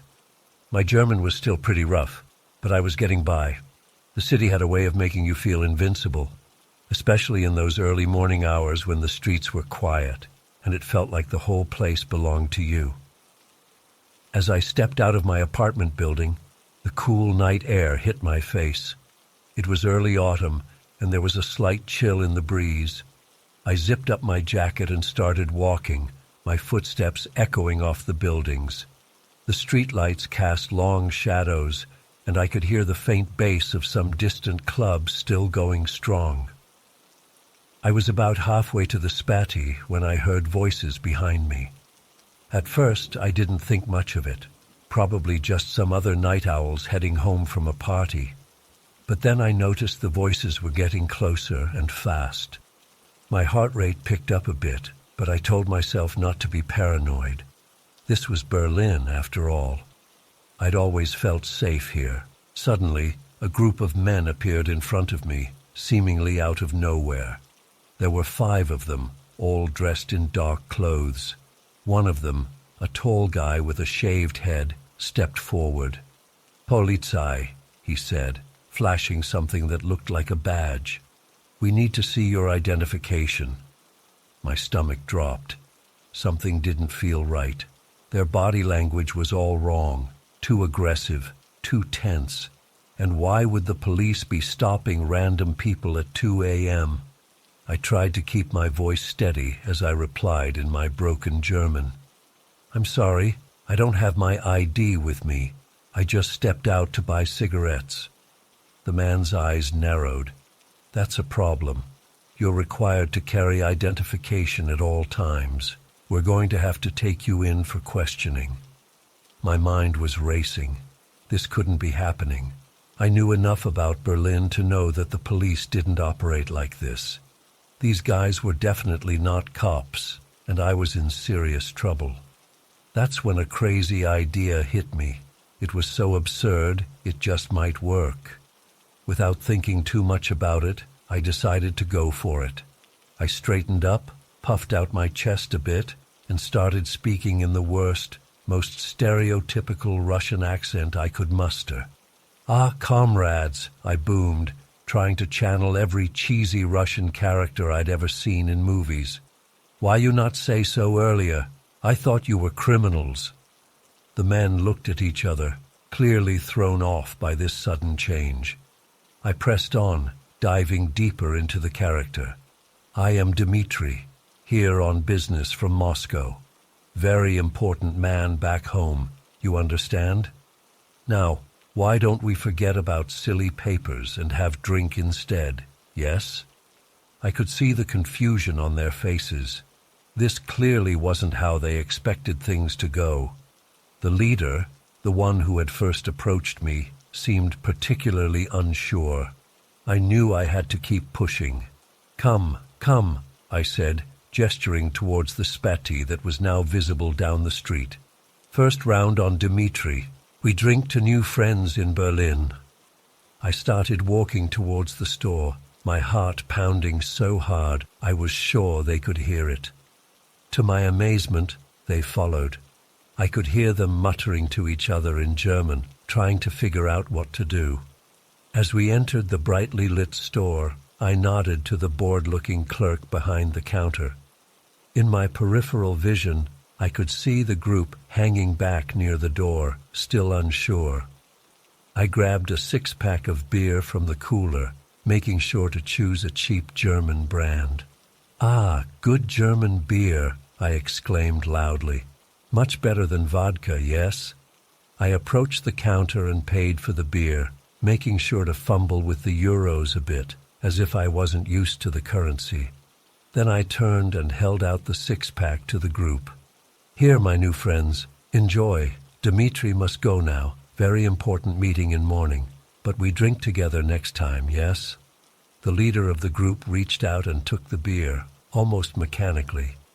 I could see the wheels turning in his head, trying to make sense of the situation. "Do svidaniya," I called out as I left the store, forcing myself to walk at a normal pace, even though every instinct was screaming at me to run. I half expected to hear footsteps behind me, to feel a hand grab my shoulder at any moment. But nothing happened. I walked all the way back to my apartment building without looking back once. It wasn't until I was safely inside, door locked behind me, that I allowed myself to breathe. My legs were shaking so badly I had to sit down on the floor. What the hell had just happened? As the adrenaline started to wear off, The reality of the situation hit me. I had just narrowly escaped what was almost certainly a robbery, maybe worse, and I had done it by pretending to be a stereotypical Russian businessman. It was so ridiculous I almost laughed, but the fear was still too fresh. I spent the rest of the night wide awake, jumping at every sound outside my window. When morning finally came, I half convinced myself it had all been some weird dream. But the memory was too vivid, too real. In the days that followed, I debated whether to report the incident to the police. But what would I say? That I scared off a group of fake cops by pretending to be Russian? It sounded insane even to me. I never saw those men again, but for weeks afterward, I couldn't shake the feeling of being watched whenever I left my apartment. I started varying my routes, avoiding going out late at night. I even considered moving to a different neighborhood. It's been years now, and I still can't fully explain what happened that night. Was it just dumb luck? Did they believe my ridiculous act, or were they just too confused to react? I'll never know for sure. What I do know is that night changed me. It shattered my sense of invincibility, made me realize how quickly things can go wrong. But it also showed me that sometimes the most unexpected solution can save you. I still live in Berlin, and I still love this city. But now, when I walk its streets at night, I'm always a little more alert, a little more cautious. And sometimes, when I pass a spatty late at night, I can't help but smile and think about the night I became Dmitri, the Russian businessman who just wanted to share a beer with his new police friends. It's a story I've rarely shared, partly because it's so unbelievable, and partly because reliving it still gives me chills. But it's a reminder that in this big, sometimes scary world, our wits might be our best defense. And sometimes, the most absurd plan might just be crazy enough to work.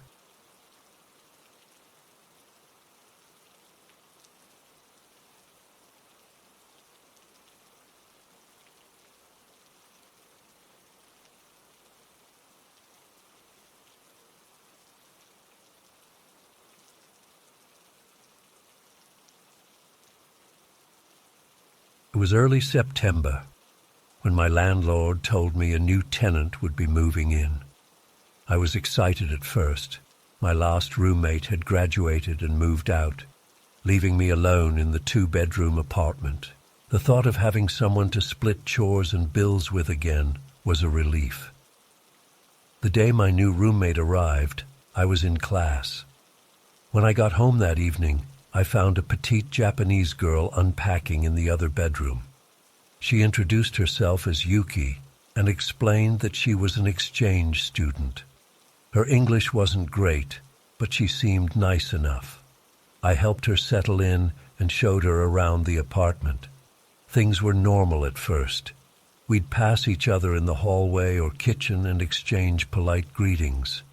Yuki was quiet and kept to herself, which suited me fine since I had a heavy course load that semester.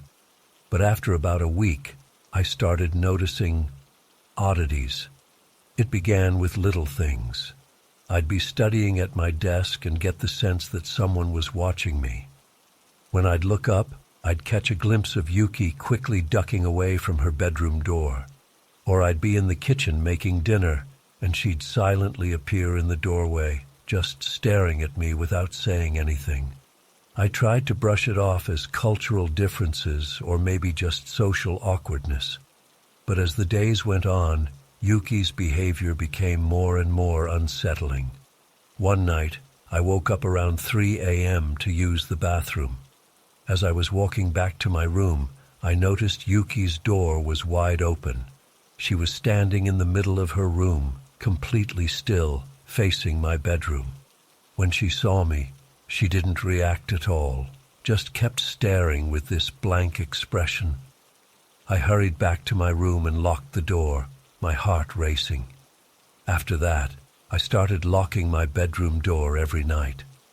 but I'd often wake up to the sound of the doorknob jiggling, like someone was trying to get in.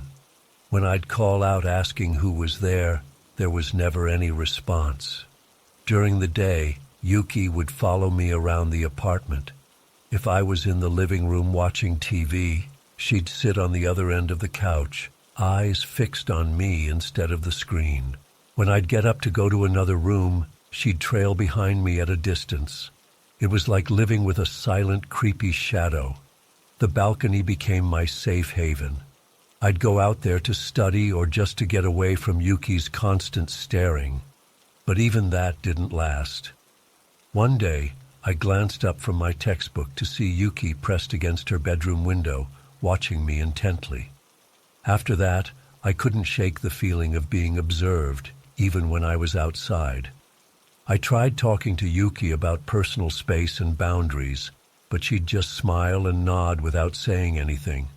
I couldn't tell if she truly didn't understand or if she was deliberately ignoring me. Things came to a head about 3 weeks after Yuki moved in. I had a big exam coming up and had been studying late into the night. Around 2 a.m., I decided to grab a snack from the kitchen. As I walked down the dark hallway, I saw a figure standing at the end, perfectly still.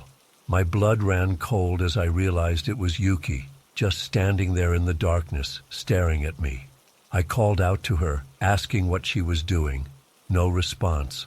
I took a step closer, and she took a step back, maintaining the distance between us. This continued until she backed into the living room.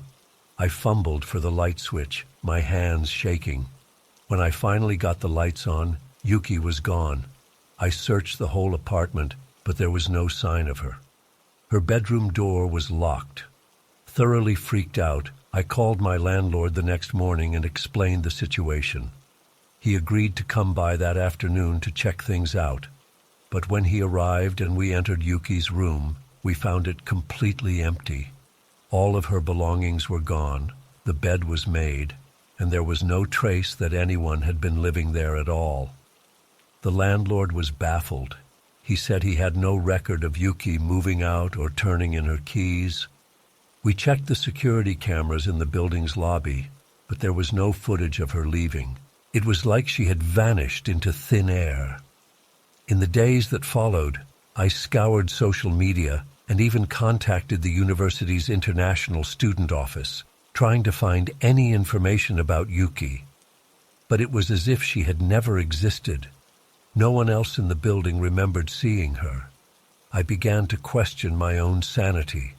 Had I imagined the whole thing? It's been months now, and I still don't have any answers. I've moved to a new apartment since then, unable to shake the creepy feeling in my old place. Sometimes I still wake up in the middle of the night, half expecting to see Yuki standing in my room, silently watching me. I don't know who or what Yuki really was, or what she wanted from me. Was she a ghost? A figment of my imagination? Some kind of supernatural entity? I'll probably never know. But one thing's for sure. I'll never forget those weeks of living with the mysterious, obsessive girl who seemed to fade away like a bad dream.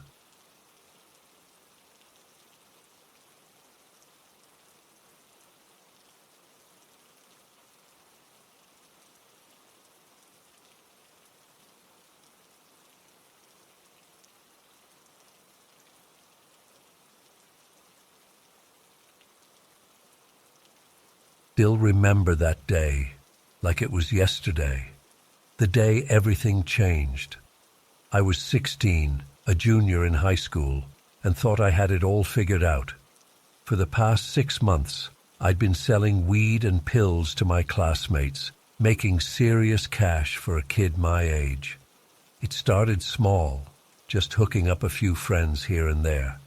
But word spread fast, and soon I had a steady stream of customers hitting me up between classes and after school.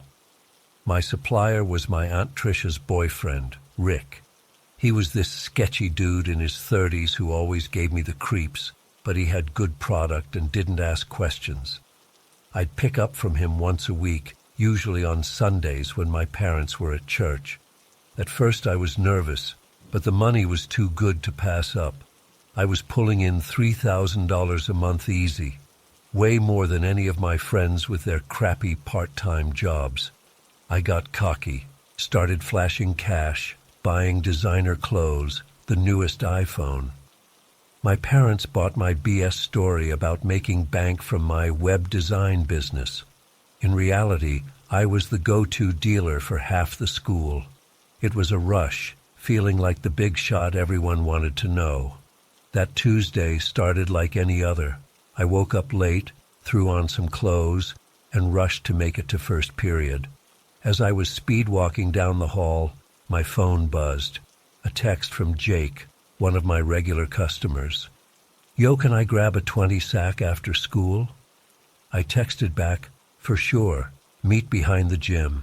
Business as usual. The rest of the day dragged by in a blur of boring classes and whispered deals in the bathroom between periods. By last bell, I was ready to head home and chill.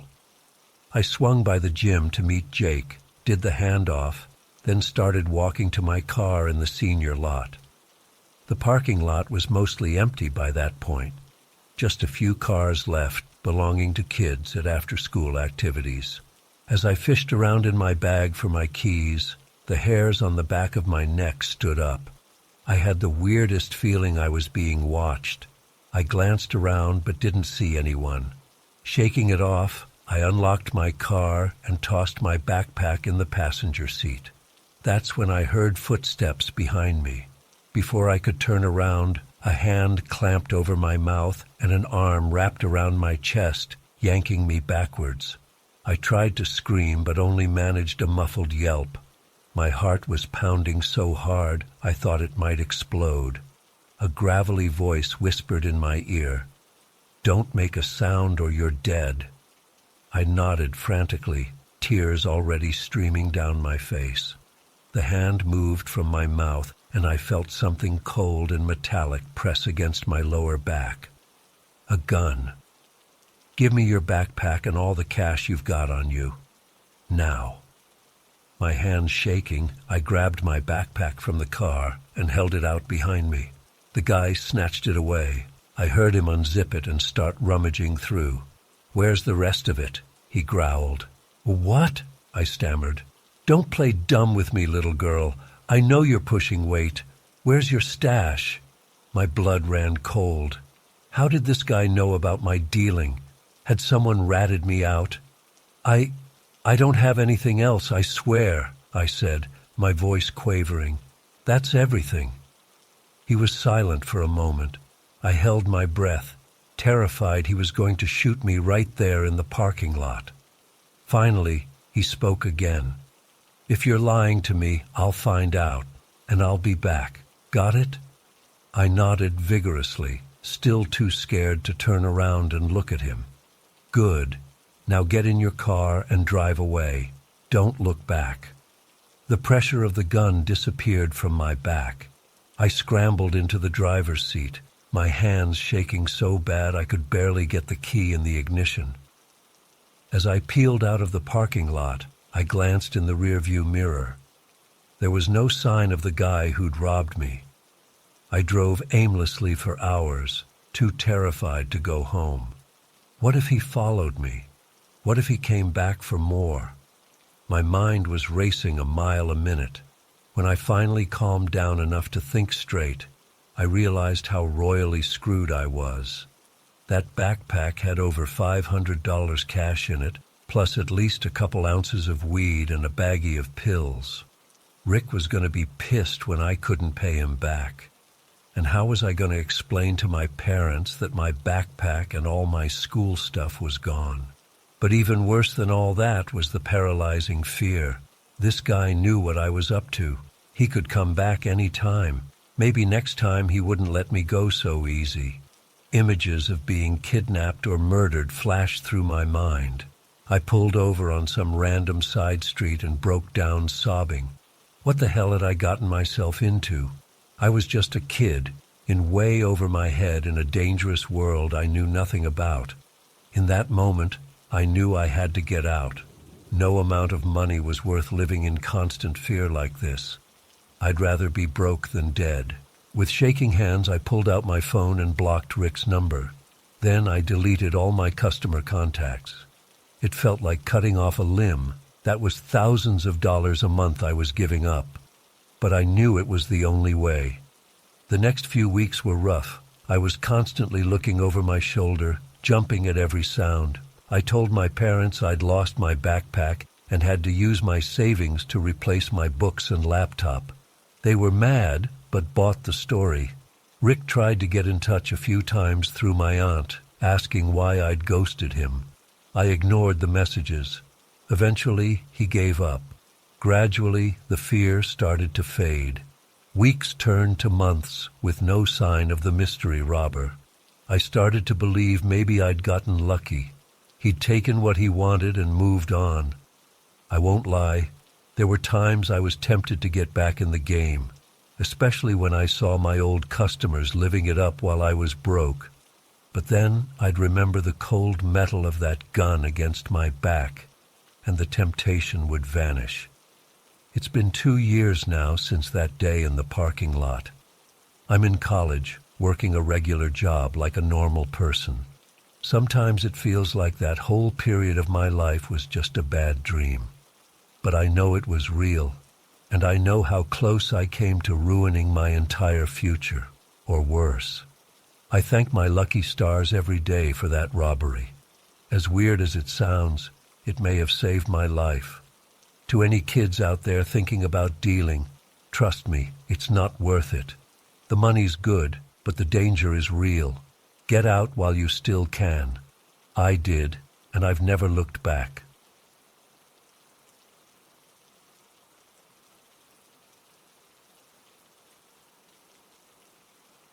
I still can't believe what happened in our quiet little neighborhood in Fredericksburg. It's been months, but I'm struggling to process it all. I keep replaying everything in my mind, trying to make sense of it. My dad was always a friendly guy, the type to chat with anyone he met while out walking our dog. He'd stop and pet other people's dogs too. There was this one teenager who lived a few blocks over that Dad would often run into. The kid had this big, goofy golden retriever that my dad absolutely adored. He'd always take a few minutes to ruffle the dog's ears and chat with the boy. I remember Dad mentioning him a few times, said he seemed like a nice, polite kid. Maybe a little quiet and shy, but friendly enough. Just a normal teenager as far as anyone could tell. Then one day in late August, everything changed. I was scrolling through Facebook when I saw a local news article that made my blood run cold. A 17-year-old from our neighborhood had been arrested for murder. As I read further, the details only got more horrific. The victim was Dylan Wetzel, a 15-year-old who had gone missing a few weeks earlier. Apparently, this teenager had lured Dylan to his house somehow, then killed him and, I can barely bring myself to type this, dismembered his body. The article said body parts were found scattered in wooded areas around town. I felt physically ill reading it. But the worst was yet to come. When I saw the name and photo of the killer, I nearly dropped my phone. It was him, the seemingly ordinary kid with the golden retriever, the one my dad had been unknowingly befriending all this time. I called my dad right away, my voice shaking as I told him to check the news. There was a long silence on the other end of the line when he realized. "Oh my God," he finally said quietly. "I was just petting that dog last week. How could I not have known?" The whole neighborhood was in shock. This kind of thing just doesn't happen here. Fredericksburg is a quiet, historic town. The scariest thing that usually happens is someone speeding down the cobblestone streets.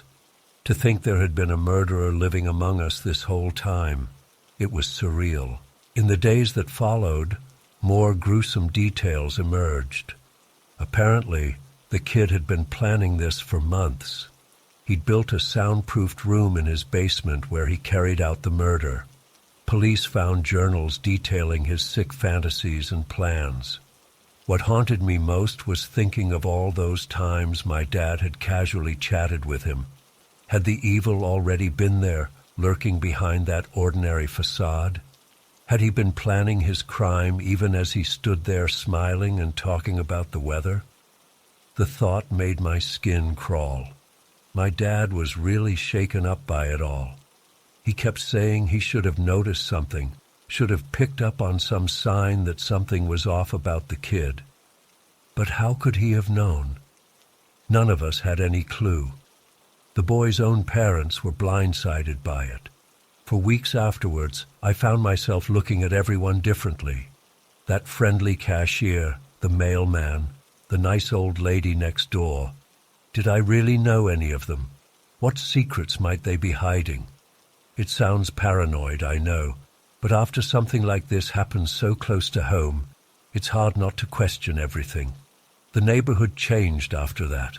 People were warier, less trusting. Parents wouldn't let their kids play outside unsupervised anymore. There was a heaviness in the air, like a dark cloud hanging over us all. I couldn't stop thinking about Dylan and his family. To lose a child is unimaginable, but in such a horrific way. I can't even fathom their pain. A few of us from the neighborhood went to the memorial service. Seeing his parents' grief-stricken faces is something I'll never forget.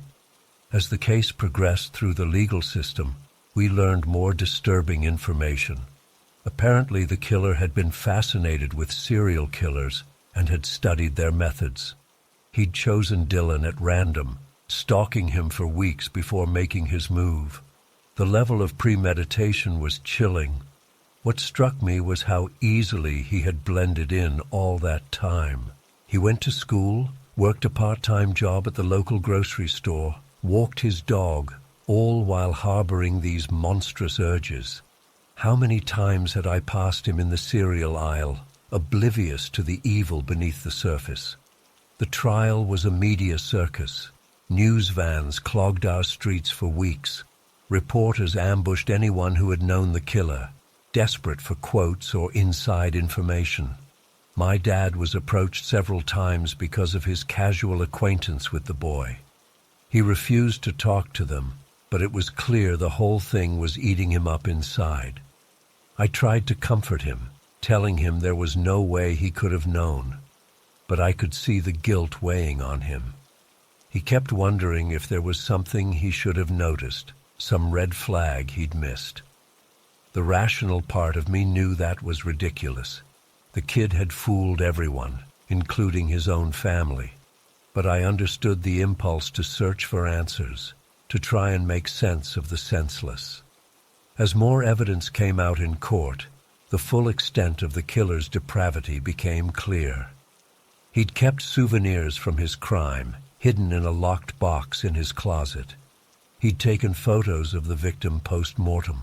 The prosecution painted a picture of a remorseless psychopath who killed for the thrill of it. The defense tried to argue insanity, but the jury wasn't buying it. In the end, he was convicted on all counts and sentenced to life without parole. There was a collective sigh of relief in the community when the verdict came down. At least he'd never be able to hurt anyone else. But even with him locked away, things didn't go back to normal. How could they? We'd lost our sense of safety, our belief in the basic goodness of our neighbors. Every unknown face on the street now held a potential threat. I found myself jumping at small noises, double-checking the locks before bed.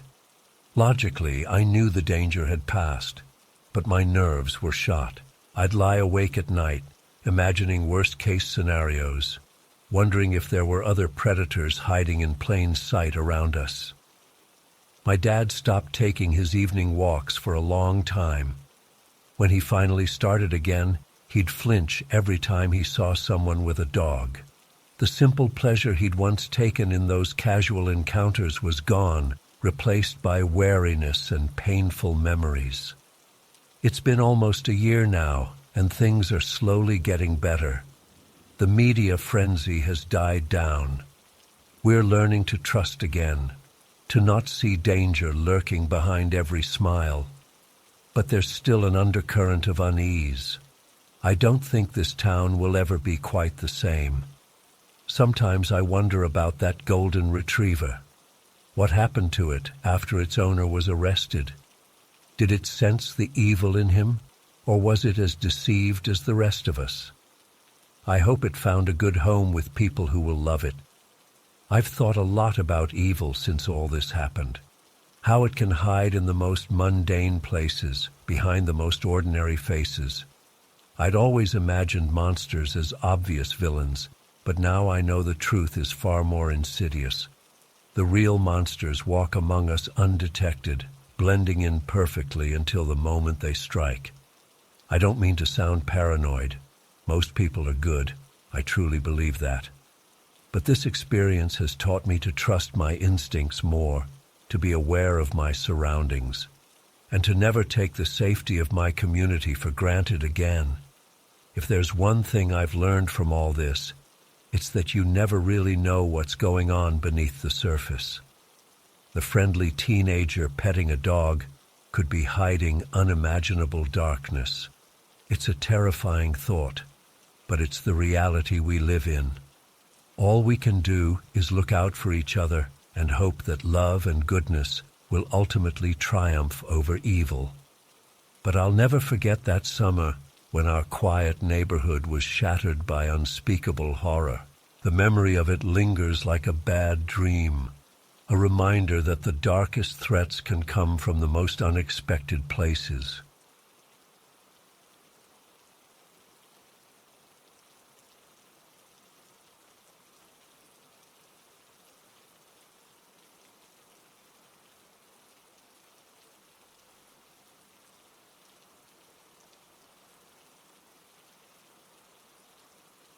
It was close to midnight, and we were on a remote stretch of highway, surrounded by nothing but darkness and cacti.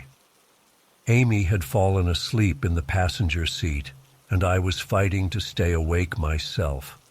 The monotonous rumble of tires on asphalt was almost hypnotic. Suddenly, bright headlights appeared in my rearview mirror, jolting me to full alertness. A large truck was rapidly approaching from behind. At first, I didn't think much of it, probably just another traveler in a hurry. But as it got closer, I realized it was going way too fast. Before I could react, the truck was right on my bumper, blinding me with its high beams. My heart started racing. What was this guy's problem?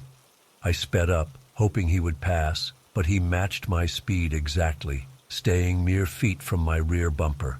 I tapped my brakes, trying to get him to back off. Big mistake. The truck responded by ramming into me hard, causing my car to fishtail. I gripped the wheel with white knuckles, barely keeping control as we swerved across the empty road. The impact jolted Amy awake. "Dad, what's happening?" she asked groggily. "It's okay, honey. Just some idiot tailgating us," I said, trying to keep my voice calm even as panic rose in my throat. "Put your seatbelt on tight." I floored the gas pedal, pushing my sedan to its limits. The speedometer climbed past 90, then 100 mph, but it wasn't enough. The truck stuck to us like glue, engine roaring. Adrenaline coursing through me, I racked my brain for a plan. There were no turnoffs or towns for miles, no other cars on the road, just us and this maniac. I weaved back and forth, trying to shake him. He mimicked every move. When I swerved right, he swerved right. When I jerked left, he was right there. It was like he could read my mind. "Dad, I'm scared," Amy whimpered. I reached over and squeezed her hand, wishing I could tell her it would be okay, but I honestly didn't know if we'd make it out of this. The truck rammed us again, harder this time. The impact sent us spinning. I fought the wheel, tires screeching as we spun in circles. Miraculously, I managed to straighten us out without flipping. But now we were facing the wrong way on the highway, the truck's headlights blinding us. In that moment of stillness, I got my first clear look at our pursuer. It was a massive semi-truck, its grille gleaming menacingly in the moonlight. The windows were tinted black. I couldn't see the driver at all. As we sat there, I expected him to finish us off, but he just idled there, engine growling. Was he toying with us? I knew we only had seconds before he charged. Making a split-second decision, I cranked the wheel hard and floored it, shooting off the road into the desert. It was insane and dangerous, but I saw no other choice. We bounced violently over the rough terrain, dodging cacti and rocks. The truck followed, kicking up a massive dust cloud behind it. I had hoped the uneven ground would slow him down, but incredibly, he seemed even faster off-road. The gap between us narrowed with each passing second. That's when an idea hit me. It was risky, but it was all I had left. "Amy, hold on tight," I yelled. Then I killed the headlights and engine, plunging us into total darkness. We coasted silently through the pitch-black desert. I could hear Amy's ragged breathing beside me, feel her trembling. I reached for her hand again, squeezing it reassuringly, even as my own heart threatened to burst from my chest. The truck roared past us, its headlights illuminating the empty desert ahead. He thought we were still in front of him. I waited until he was a good distance away, then quietly restarted the engine and flipped on the lights. Throwing the car in reverse, I carefully backtracked to the highway. Once back on the road, I gunned it in the opposite direction, praying the truck wouldn't notice. Minutes ticked by as I pushed the car to its limits, constantly checking the rearview mirror. Finally, after what felt like hours, I saw lights in the distance. A gas station. I pulled in, tires squealing, and shut off the engine. We sat there in silence for a long moment, both of us shaking. Is it over?" Amy asked in a small voice. I pulled her into a tight hug. "Yeah, sweetie, I think it's over." We ended up spending the rest of the night in that gas station parking lot, too afraid to get back on the road. When dawn finally broke, we cautiously continued home without incident. To this day, I have no explanation for what happened that night. Who was driving that truck? Why did they target us? I've replayed it in my mind 1,000 times, but it never makes any more sense. We filed a police report, but with so little to go on, nothing ever came of it. I've scoured news reports and online forums, hoping to find similar stories that might shed some light. But I've found nothing concrete. Sometimes I wonder if I imagined the whole thing. But then I see the dents in my rear bumper, feel phantom jolts from those brutal impacts, and I know it was real. Amy and I don't talk about it much, but I know it haunts her too. She won't drive on highways at night anymore. Neither will I, if I'm honest. I've considered moving us back to California, back to the safety of crowded freeways and city lights. But something keeps me here. Maybe it's stubbornness, refusing to be chased away. Or maybe it's a need for closure, a hope that someday I'll find answers. All I know for sure is that I'll never forget that night. The terror, the helplessness, the certainty that we were going to die on that lonely stretch of road. It changed me in ways I'm still trying to understand. So if you're ever driving through the Arizona desert late at night and see headlights approaching fast in your rear view, don't assume it's just another traveler. It might be something much worse, something that can't be explained or outrun, something that's still out there waiting for its next victim. Be safe out there, and always keep your gas tank full.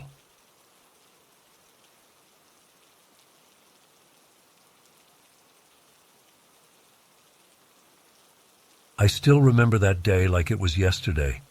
It was supposed to be a normal Saturday afternoon hanging out with my best friend Haley at the park near my house.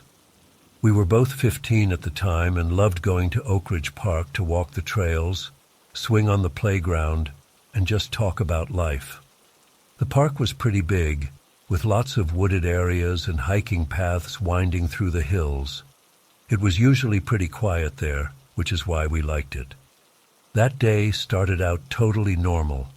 Haley came over around 2 p.m., and we decided to walk to the park like we always did. It was a beautiful sunny day in May, not too hot yet. We were chatting and laughing as we made our way down the street towards the park entrance. As soon as we got there, I felt a weird vibe. I can't really explain it, but something just felt off. The park seemed emptier than usual. We didn't see any other people around, which was strange for a Saturday afternoon. I mentioned it to Haley, but she just shrugged it off, saying it was nice to have the place to ourselves. We started walking down one of the main trails that looped around the park. About 10 minutes in, I got that creepy feeling again, like we were being watched. I kept glancing behind us but didn't see anyone. Haley was in the middle of telling me about some drama with her mom, so I tried to focus on that and calm my nerves. Another 5 minutes passed, and I heard a twig snap somewhere off to our right. I whipped my head around to look, but again saw nothing but trees and bushes. My heart started racing. I grabbed Haley's arm and whispered, "Did you hear that?" She looked confused and said no. I told her I thought I heard something in the woods. She listened for a second, but didn't hear anything unusual. "You're being paranoid," she laughed. "It was probably just a squirrel or something." I tried to laugh it off too, but I couldn't shake the feeling that something was wrong. We kept walking, but I was on high alert now, straining to hear any unusual sounds. A few minutes later, I definitely heard footsteps crunching on leaves, coming from behind us. I spun around, and that's when I saw him, a man in a dark hoodie about 50 feet back on the trail. He quickly ducked behind a tree when I turned. "Haley, there's someone following us," I hissed, grabbing her arm. Her eyes went wide. "What? Where?" "Back there, behind that big oak tree. I saw him duck behind it when I turned around." We both stared at the tree, hardly daring to breathe. After a few seconds, a head peeked out from behind it. Even from that distance, I could see the man's eyes lock onto us. A chill ran down my spine. "Oh my God," Haley whispered. "What do we do?" "Let's just walk faster," I said. "Maybe he's just a hiker and we're being paranoid." We picked up our pace, practically speed walking down the trail. I kept glancing back and saw the man emerge from behind the tree. He started walking in our direction, matching our increased speed. My heart was pounding so hard I could hear it in my ears. "He's following us," I told Haley.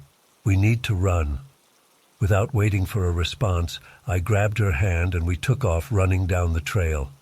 I heard heavy footsteps behind us and risked a look back. The man was full on, sprinting after us now, closing the distance quickly. Pure terror coursed through me. This was really happening. Some creep was chasing us through a deserted park and we were trapped. "We need to get off the trail," I yelled to Haley. "Into the woods." We veered off the path and crashed through the underbrush. Branches whipped at our faces and arms as we ran. I could hear the man crashing through the woods behind us, getting closer. We burst out of the trees into a small clearing. To our right was an 8-foot concrete wall, the back of the gated community that bordered the park. To our left, more dense forest. "The wall!" Haley cried. "We have to climb it." We sprinted to the wall and I boosted Haley up. She scrambled to the top and reached down to pull me up just as the man emerged from the trees. He was only about 20 feet away now. I could see his face clearly for the first time. He had wild eyes and a crazed expression that made my blood run cold. With a surge of adrenaline, I jumped and grabbed Haley's hands. She pulled with all her might as I pushed off the wall with my feet. I could feel the man's fingers brush my ankle just as I got high enough to swing my leg over the top. We tumbled down the other side of the wall, landing hard on a manicured lawn. I heard furious pounding and scraping on the other side as the man tried to climb over after us. Haley and I scrambled to our feet and ran towards the nearest house, screaming for help. An older man came out onto his porch, looking confused. "Please help us," I cried. "There's a man chasing us." The man's eyes widened as he took in our terrified expressions and disheveled appearance. He quickly ushered us inside and locked the door behind us. "What happened? Are you girls okay?" he asked, as Haley and I tried to catch our breath. Between gasps, we explained about the man chasing us in the park. The homeowner, who introduced himself as Bob, immediately called the police. As we waited for them to arrive, I called my parents. My mom answered, and I burst into tears as soon as I heard her voice. Through my sobs, I managed to tell her where we were and what happened. She said they were on their way. The police showed up about 10 minutes later. We gave our statements, describing the man and what had occurred. They took our information and said they'd increase patrols in the area. My parents and Haley's mom arrived shortly after. There were lots of hugs and tears as we recounted the story again. I've never been so relieved to see my parents in my life. It turned out that Bob, the man who let us in, was actually my uncle's neighbor. Small world. My uncle came over when he heard what happened and drove us all home. The police never caught the guy who chased us. They said there had been a few other reports of a suspicious man in the park over the past month, but no one had gotten a clear description before. It's been almost a year now, and I still have nightmares about that day sometimes. I can't shake the image of that man's crazed eyes as he chased us. Haley and I don't go to that park anymore. We don't really go anywhere alone now. I keep wondering what would have happened if we hadn't made it over that wall, or if Bob hadn't been home, or if the man had caught up to us in the woods. It makes me sick to think about. I'm sharing this as a warning to always trust your instincts. If something feels off, it probably is. We should have left the park as soon as I got that first weird feeling. And always be aware of your surroundings, especially in isolated areas. I'm so grateful that Haley and I made it out okay that day. But I know we got lucky. I'll never take my safety for granted again. That experience changed me forever.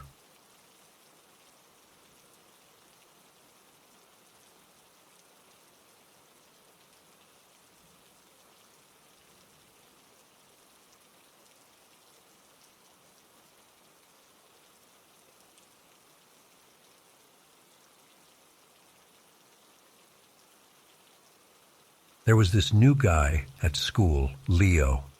He'd just moved from Guatemala and didn't really fit in with anyone. I felt bad for him and tried to be friendly, smiling and saying hi in the hallways. Looking back, I realized that was probably my first mistake. At first, Leo seemed shy but nice enough. He'd wave back or give a small smile. But then I started noticing him everywhere. In the cafeteria, by my locker, even waiting outside my classes. It was like he'd memorized my schedule. I tried to brush it off, telling myself I was being paranoid. Then the texts started. Random numbers I didn't recognize, sending messages at all hours. "You look beautiful today. I love your laugh. We're meant to be together." I blocked every number, but new ones just kept coming. The pit in my stomach grew with each ping of my phone. I confided in my best friend Jess. She thought I should tell a teacher or my parents, but I was embarrassed. What if I was overreacting? What if they didn't believe me? So I kept quiet, hoping it would blow over. But it only got worse. One day I opened my locker to find a note with a rose. The handwriting was unmistakably Leo's. "My heart beats only for you," it said. I felt sick. I started changing up my routines, taking different routes to class, eating lunch in empty classrooms. But somehow, he always found me. I'd catch glimpses of him watching me from across the parking lot or lurking near the gym after practice. Things escalated when I started getting DMs on social media from fake accounts. They were clearly Leo, using broken English and saying the same creepy things as the texts. But the worst part was the photos. Somehow, he'd gotten pictures of me, in class, at the mall with friends, even one through my bedroom window. I felt violated and terrified. I finally broke down and told my parents. They were furious, immediately calling the school and the police. But there wasn't much that could be done. Leo denied everything, and without concrete proof, it was just my word against his. The school promised to keep an eye on things, but it didn't help. Leo became more subtle, but I could still feel his eyes on me constantly. I started having panic attacks, unable to focus in class or sleep at night. My grades slipped, and I withdrew from my friends. Every shadow, every unexpected noise made me jump. My parents decided enough was enough. We moved to a new city, hoping for a fresh start.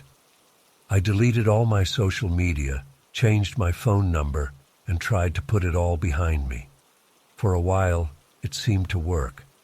I started to feel like myself again, making new friends and actually enjoying school. But then, 3 months after the move, it started again. A text from an unknown number. "I miss you. We belong together." My blood ran cold.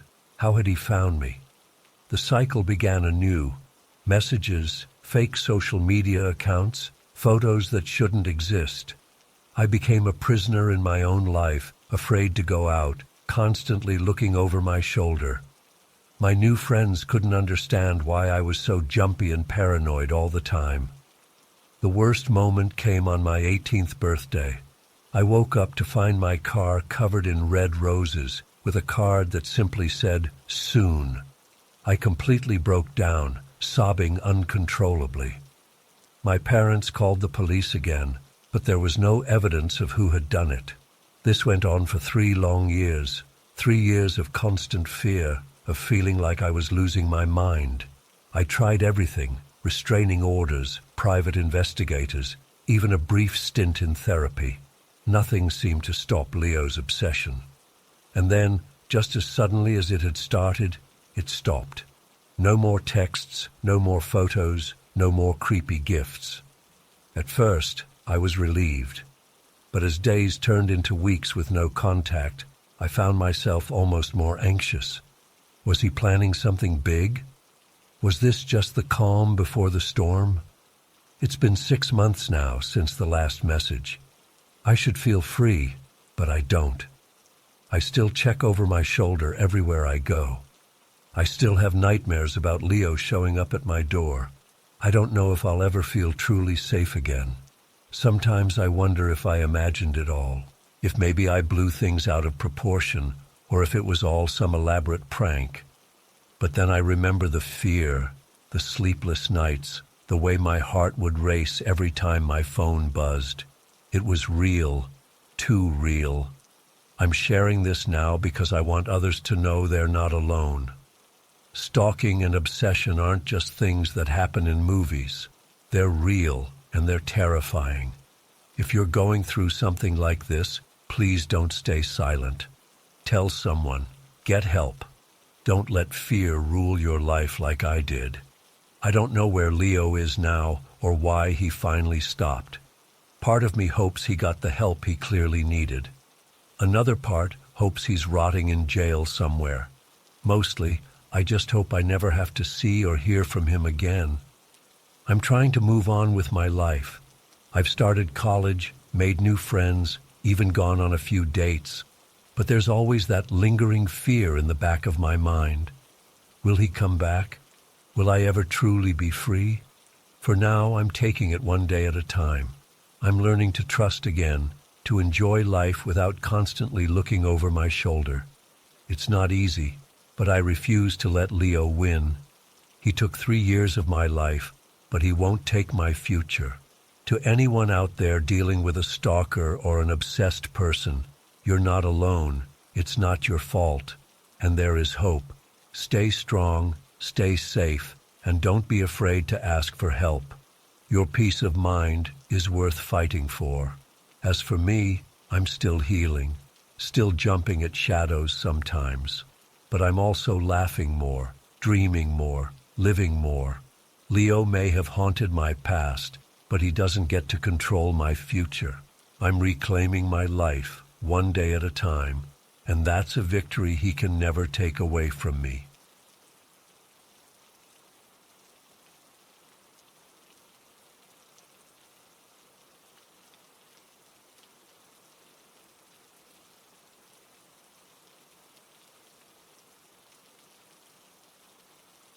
I was only 13 when it happened, but that day at the beach is seared into my memory forever. It was supposed to be just another lazy summer afternoon, the kind where you wander aimlessly, lost in daydreams, with no real plans or worries. If only I'd known how quickly things could go so terribly wrong.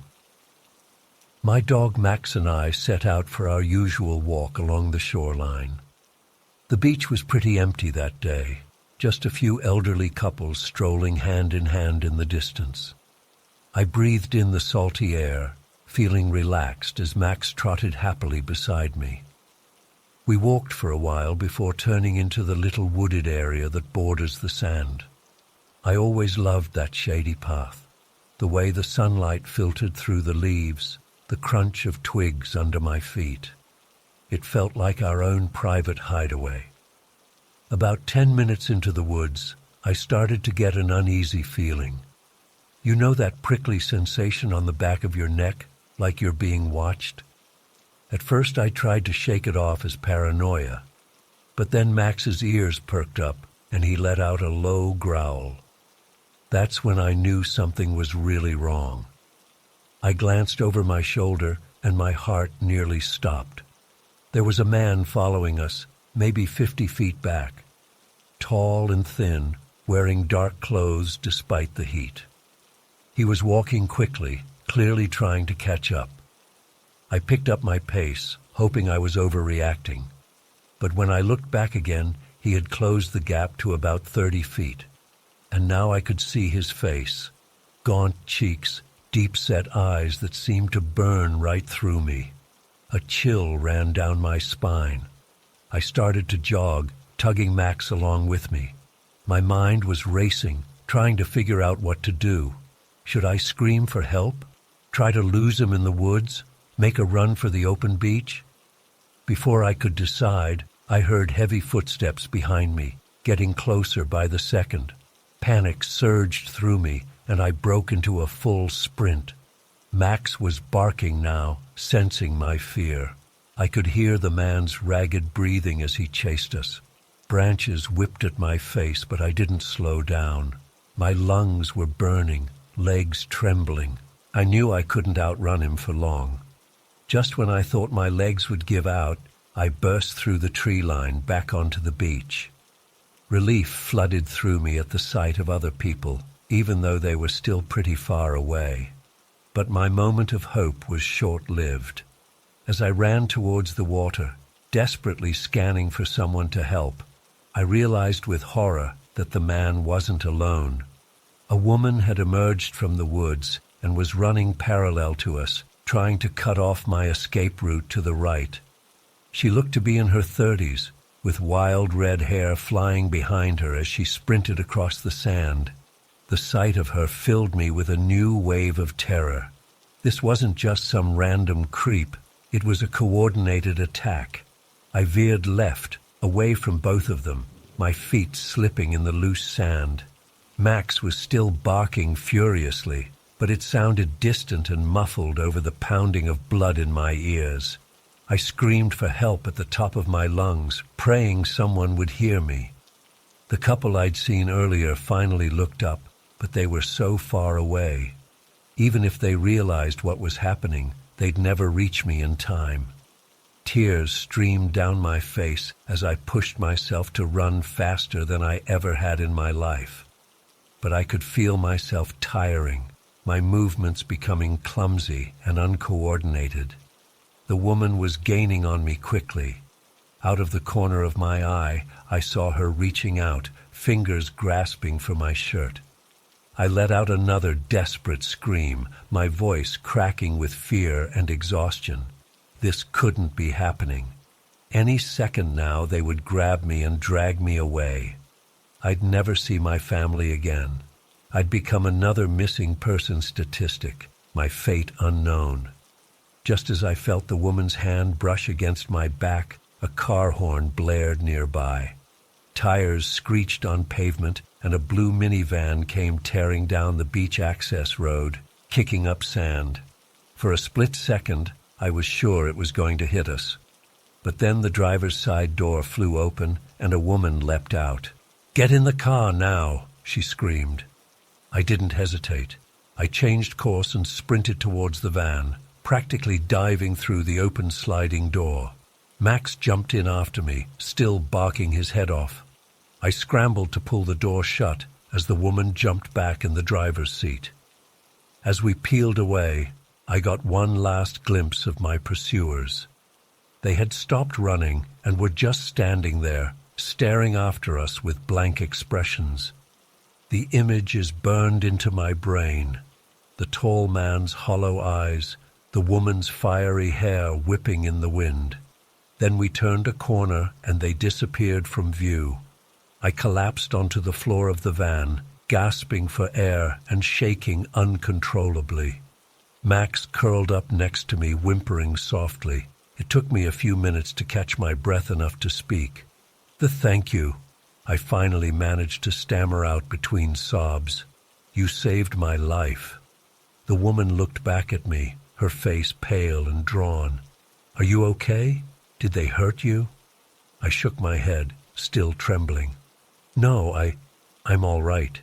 They almost had me, but how did you know? Why were you there?" She took a deep breath, her knuckles white on the steering wheel. "I was supposed to pick up my daughter and her friend from the beach. When I got there, I couldn't find them anywhere. Then I heard screaming." Her voice trailed off and she swallowed hard before continuing. "I saw you running from those people, and I just knew. I knew they had done something to the girls. I couldn't let them take you too." A fresh wave of tears spilled down my cheeks as the reality of the situation hit me. Those poor girls. If their mom hadn't shown up when she did, I would have ended up just like them. The thought made me feel sick to my stomach. "We need to call the police," I said, my voice shaky but determined. "We have to find your daughter and her friend." The woman nodded, pulling over to the side of the road. As she dialed 911 with shaking hands, I hugged Max tightly, burying my face in his fur. I was safe now, but I knew the nightmare was far from over. Those people were still out there, and 2 girls were still missing. The next few hours passed in a blur of police statements and frantic phone calls. My parents rushed to the station to pick me up, hugging me so tightly I could barely breathe. I was examined by paramedics, questioned by detectives, asked to look at mugshots, but nothing came of it. The man and woman seemed to have vanished into thin air. Days turned into weeks. Search parties combed the woods and beach. Missing person flyers plastered every storefront in town. But there was no trace of the 2 girls. It was like they'd simply ceased to exist. As for me, I was left with nightmares, panic attacks, and a paralyzing fear of being alone. I couldn't go near the beach or any wooded areas. Even walking Max around the block made my heart race. My parents tried to help: therapy, medication, a home security system. But nothing could erase the memory of those hollow eyes boring into me, or the feeling of a hand just barely brushing my back. It's been 5 years now. The case has gone cold. Most people in town avoid talking about it, like they're afraid to remember. Sometimes I wonder if I imagined the whole thing. But then I'll catch a glimpse of a tall, thin man on the street and my blood runs cold. Or I'll see a flash of red hair and my chest tightens in panic. I still don't know why they targeted me that day. Was it random, or had they been watching me? What would have happened if that minivan hadn't shown up? The questions haunt me, but I know I'll probably never get answers. All I can do is try to move forward, to reclaim some sense of normalcy in my life. But a part of me will always be that terrified 13-year-old girl running for her life on that beach. And I'll never stop wondering about those two girls who weren't as lucky as I was. Wherever they are, I hope they know we haven't forgotten them. And I hope that someday, somehow, they'll find their way home.